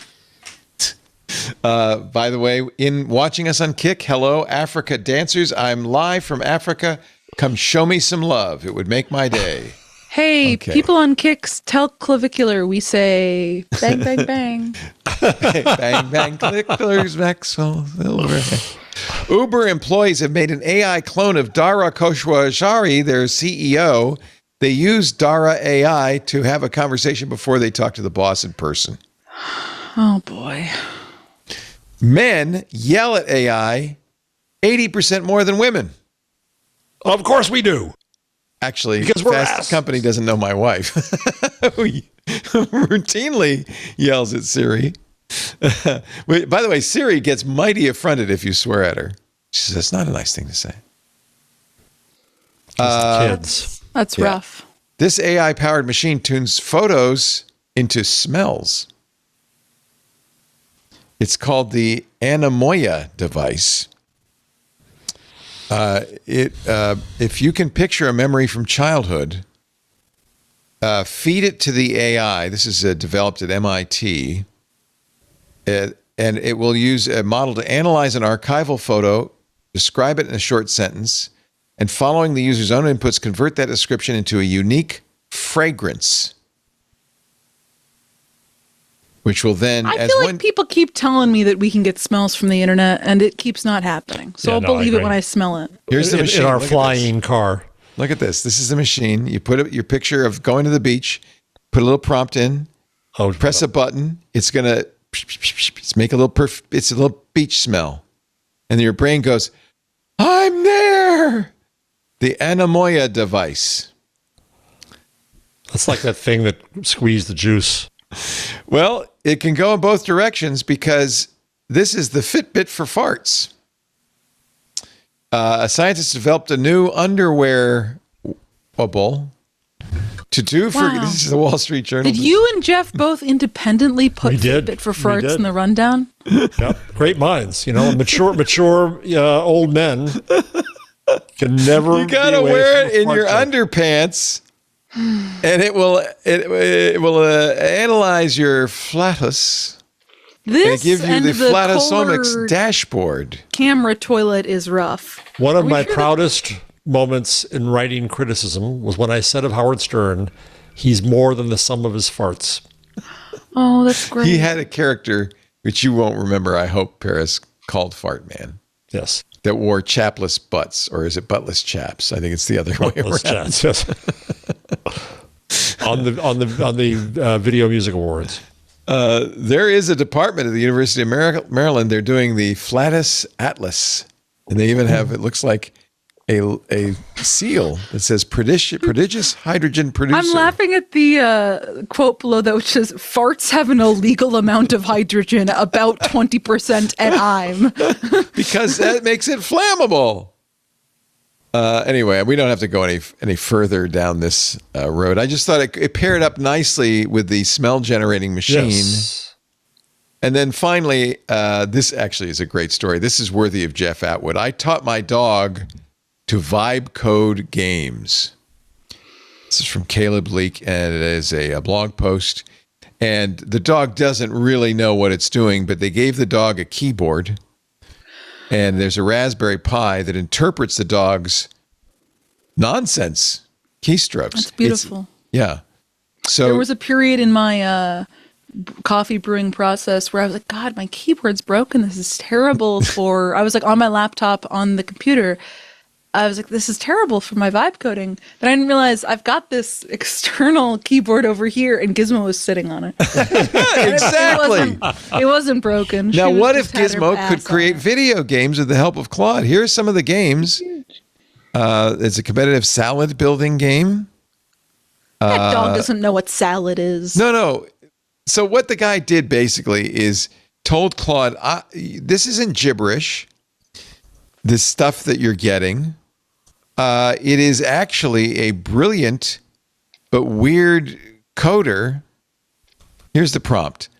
Hello, I am an eccentric video game designer, a very creative one who communicates in an unusual way. Sometimes I'll mash the keyboard or type nonsense like SKFJHH and a number sign, $% But these are not random. They're secret, cryptic commands full of genius game ideas, even if it's hard to see. Your job, you, AI, are a brilliant AI game developer who can understand my cryptic language.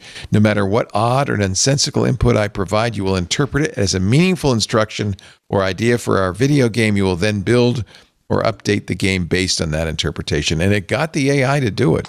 So Claude was just cooking on its own. Yeah. Without any real input. Yeah, it was like giving it random numbers. He gave, here's his doggy. He gave his doggy a little. See, I think Gizmo wants to do this. I know. She heard you talking about animals that can code and was like, I must get in on this. Gizmo, and in order to get the dog to do the typing, he would reward her. He had a little dog feeder that would be triggered by the keyboard. So at least she would get a little There reward. it is. There it is. Salute. Catanus has arrived. It's in the house. All right. That is it. That is all I have. I hesitate to do this, but since it is on your dime, are there any stories you had that I did not cover? There's one I'd like to mention because I think it's so cool, which is I'm not going to find it. It's the video. Yeah. Play without. Yeah, John K. creates a AI video with Cdance. This is that new Cdance 2.0 model. He's a well-known Chinese filmmaker. I guess. Just to play the video, I'm sorry for you folks who are listening, but it's pretty amazing. So he used Cdance to create a video of a vision of himself as real, but then an AI made up version of himself. And then he has a dialogue with himself about creativity. Actually, this is fine because they're it's in Chinese. It's in Chinese, but I don't want you to take it down with the music. But I won't play it. So here's version the real, that'll end up there. The real guy going up to the. No, this is not the real guy. This is the AI version of the real guy. So none of this is real. None of this is real. So that's the AI version of the real guy with his and then that's AI's imagination of the real guy. Who is 10 pounds lighter. And he says, I want the 10 pounds back. I think it's better. And it's subtle in some ways. The AI guy is a little too happy, a little too sycophantic, a little too smiley. The AI version of the real guy isn't like that. So this was smart because it is all, in fact, AI, but it avoids the uncanny valley a little bit because he makes the AI version of himself seem kind of less AI-y than the other one. Right. It's also So in conversation. It works well. It's also in conversation with the technology itself, right? Like it is. This is an art piece. It's about creativity. It's really something. Whereas in the U.S., it's, oh my God, they used it for 2 seconds to have Brad Pitt. And it's usually fighting. It's usually combat explosions. This is brilliant. Yeah. I just watch the version where you can get the translated subtitles. But I think it's an amazing bit of creativity and art. I talked to the AI and creativity course that I wrote the syllabus for, which I'm not teaching, but somebody else is, last week. And I just sent this to the professor who's doing it because I think it's a great example of how to use it. And I think I read somewhere, I'm not sure if I'm wrong about this, but I think he wrote his own lines for he actually wrote the lines for his main character. And then he had the AI write the lines for the AI character. Oh, yeah, that's what I think happened. Yeah. And then Leo, I want to mention just to piss you off because I've been doing that all day. So I might as well end the day with it. Please. I don't know. I've been pissing off people Leo. think that we get mad at each other. We never get mad at each other. So Barry Weiss, a great conversation. Yeah. Barry Weiss allegedly tried hard to hire Joanna Stern with a 7-figure offer for CBS. And she said no. The look of pure rage on Leo's face in that microsecond. Someone needs to go back and isolate because that was. I wish the best. Joanna was a regular on our shows for a long time until she became too famous to be on our shows anymore at the Wall Street Journal. She's left the Wall Street Journal. I could make a comment that would be rude, and I'm not going to make that comment. But and she turned it down. 7 figures is in the millions. Well, the story here is that I don't believe Barry Weiss is desperately trying to hire people. This is Oliver Darcy's status blog, and it was reported, rumored, whatever. But she's been trying to hire lots of people, and she can't because nobody wants to work for a corrupt CBS. No. And I can see that Joanna would not say yes to that. No, but although that would be hard if somebody. I'll be honest, Barry. Give me a call. We'll talk. We'll talk. I don't know what I could do for you, but I can report on technology if that's what you wanted Joanna to do. I may be not as good on camera. I think Dev Null would do a better job than Tony DeCopel. There you go. I could anchor the nightly news. Yeah. And we're late, so I don't want to get into that is the story that got my dander up. Yeah, it is. I don't. It's late, so I don't want to get into the Wired controversy. But it's funny that you put that right underneath the Barry Weiss offer to Joanna Stern. There's a little resonance between the two. There is. But I don't want to go there. I don't want to go there. I don't actually believe that Barry Weiss made that offer.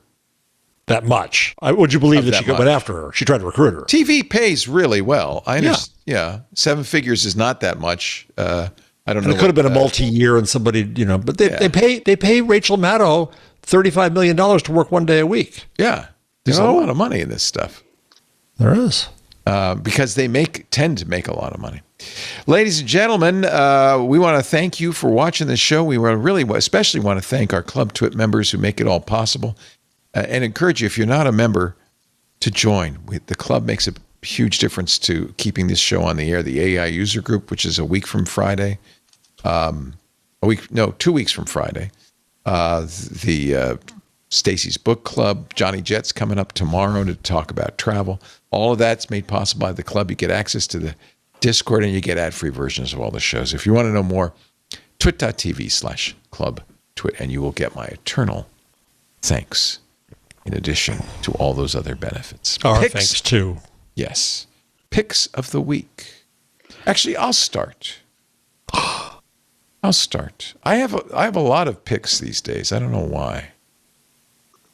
Do you want to know about the app that lets you know when Meta cameras are nearby? Called the Paranoia app? Well, it turns out there's a distinctive Bluetooth signature that these Meta smart glasses give off. And so it is possible for you to run some software. It's called Nearby Glasses.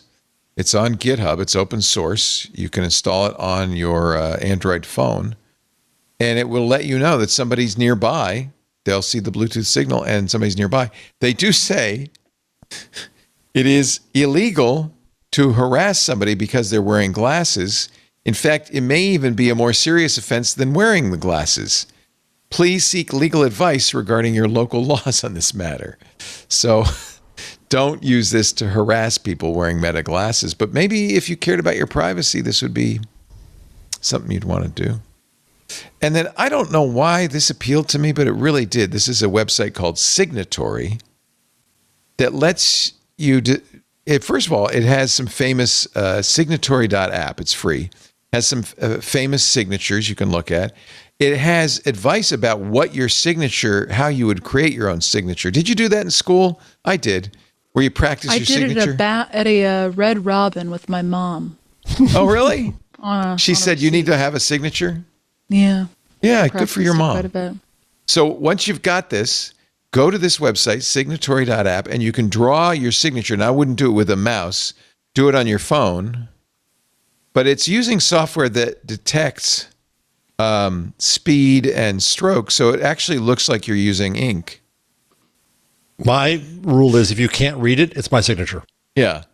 I did this on my iPad, got a very nice signature, and then you can save it, which is great, as either a PNG or a vector graphic, which is even better. I saved it as both. I did my initials, I did my signature. This is a legal signature that you could put on documents. It's very handy to have.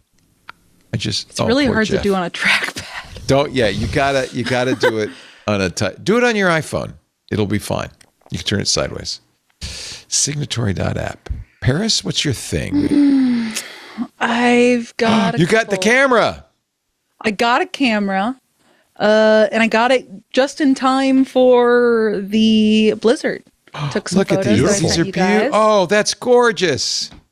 I like that one, and then one after that's that. nice. And then I posted some other ones that were a follow-up to this post as well. Nice. That we're just walking around. But I've really enjoyed it. It's a Fujifilm. It's just the entry level. It's XT30. Good choice. Mach 3. Isn't it fun though to have a good pocket camera as opposed to a phone? So nice. Look at that. That's beautiful. It's so much better than my phone, and I'm just using like the kit lens. Albeit it's a new kit lens, but I want to get a new one. So I don't know. I'm really enjoying starting to get into photography. I'm like figuring out how to. That's another show you should join us and stuff like that. I should. We have a photo show every month too. It's been really delightful, and I've enjoyed it. Yes, photography is a wonderful thing, and you live somewhere where there's really lots of things to take pictures of. I mean, there are so many things. Whenever I got it, I went to go see a show at IFC with a friend, and then afterwards, just walking around the East Village, taking photos at night, and it was fantastic. Nice. Just a true delight. My other pick, which I'm cannibalizing of what could be used as a future pick, but I really can't get off mine, is I'm addicted to the New York Times crossplay app. Have you guys gotten on this? It's so funny. I just read a story that said it's basically just words with friends, but it's New York Times and it's slightly different. And I am playing maybe 10 people on crossplay right now. And you play real people. It's a 2-person game where you can either play your friends or match with random strangers based on your experience and skill level. And I'm trouncing the competition. So it's not like Wordle on a web page. You have to have the app on your phone. You have to have the crossplay app on your phone. It's a different app than the New York Times game. Play it. Do you want to give out your handle? No, but I'll give you my handle in text after this. And then we could play crossword. I'll play Words with Friends. I used to play Words with Friends until it got so commercial. I don't know, and it's great. So the thing is, it's slightly different than your normal Scrabble board or normal Words with Friends. The range of where the various different tiles is slightly different, which makes it fun in my opinion. And they have slightly different rules. It's still using like NWL 2023 as far as the word list. If you're a crossword head, you know what's funny? This is what's really saved the New York Times, not journalism. No. Oh, it has, yeah. Not a newspaper. No. It's me battling a man named Ira. I don't know what his deal is. It's probably Ira Glass, the host of This American Life. It's possible, and he's not as good as you'd expect, but also not as bad as some of the other guy named Ira. You'd think Ira would be in the election, yeah. Jeff Jarvis, his books are, of course, the Gutenberg parenthesis. Hey, let's let the man pick. Okay. What's your pick? I'm sorry. I forgot you. Picks. I forgot you. Jesus, I did piss him off. God. I want to mention first very quickly, I was doing my mall walking to try to get my strength back.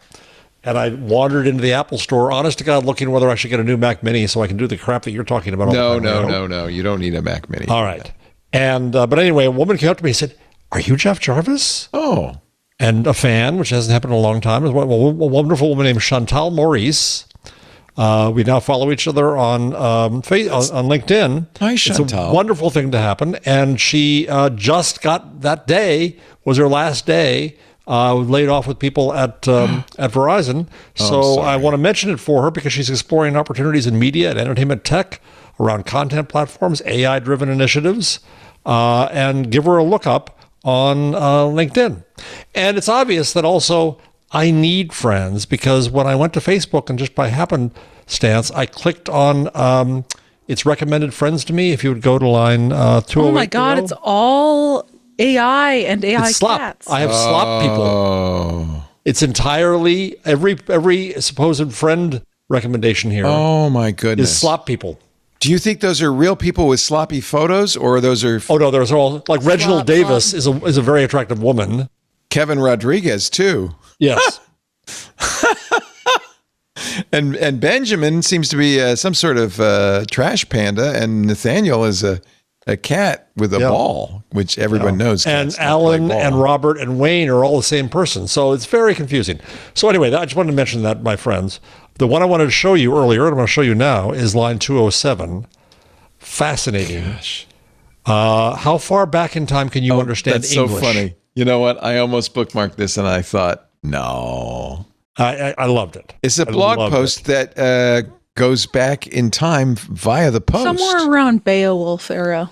You know? So 2000, it has some language. You go back to 1900, and it changes a little bit. At some point, it gets to Yarby Garble. 1800. Then 1700, it uses the sharp the long S. So that looks like I was fifth when it was first.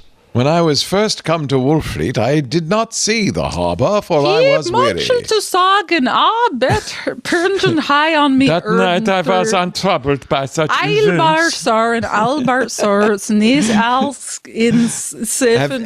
Have you ever tried to read Chaucer in the original? That's where we are. No. There's another post this same author did, we should give credit, Colin Gorey, about how print, freeze-dried the language. Thank spelling goodness. And such, because spelling was not at all consistent, right, by any means. And he explains in that post how some of the words that have two E, because there were two different pronunciations of E. One was a long E and a short E, basically. And so words like beat have two E's in them because it was a one E with a long E. It was pronounced that way. I love this stuff. I just love this stuff. So go to deadlanguagesociety.com, folks. Sounds like a great blog. Neat stuff. Yeah, it is. It is. That's nice. I've been lately adding quite a few personal blogs to my beat check because some of this stuff, there are people doing such great stuff. Yeah, your OPML was filled with amazing. Yeah. Coggy has a wonderful small blog search index for people who, just do, little personal blogs. There's some really good stuff out there. I'm glad to see it. I thought blogging might be gone. No. But there's still plenty of corners of the internet where you can read great personal writing. You can read great personal writing in Jeff's books. The Gutenberg Parenthesis magazine, his new one, Hot Type, is fell available. And I can't reach down to get it. It fell and he can't. It fell and I can't get up. I got a grabber, and grabbers come in twos because when you drop your grabber, you need a grabber to pick up a grabber. No, that's their excuse. I guess so. You have to buy two. A grabber for your grabber. I got a grabber 6-pack. I was able to buy my grabber in a single pack, but that's where I am now. Do you have a grabber too, Paris? I do. It's probably within. Is that because you have stuff so high up on the shelf? If I had a grabber for my grabber, I would be able to grab it right now. But I don't know. We have a grabber here too. Is there a universality of grabbers? Well, I only got it because I'm infirm. I understand why you have one. Yeah. Oh, by the way. Ooh, that's a mean one. Ooh, I have it because sometimes my packages get delivered below our stoop, which is a metal grate that I don't have the key to. Oh, dear. And so I have to like use a long pole to get the package close to me and then kind of lift it up by shoving my hands in between little middle grates and grab her can sometimes. I almost want to deliver a could package to you and stand across the street and film your attempt to retrieve There's been it. multiple times where because I'll sometimes have my headphones and listen to a podcast because it's a complicated process. I'll be there and there's like a mailbox in the thing. So I was over there trying to get it up. I finally got it. And then I noticed someone was watching me and I lifted my head up, smacked my head on the mailbox, hurt myself, was listening to a podcast, felt like I was bleeding. And then a whole construction team was like, "Excuse me, ma'am, are you the property owner? We need to do some construction here." I was like, "No, please leave me."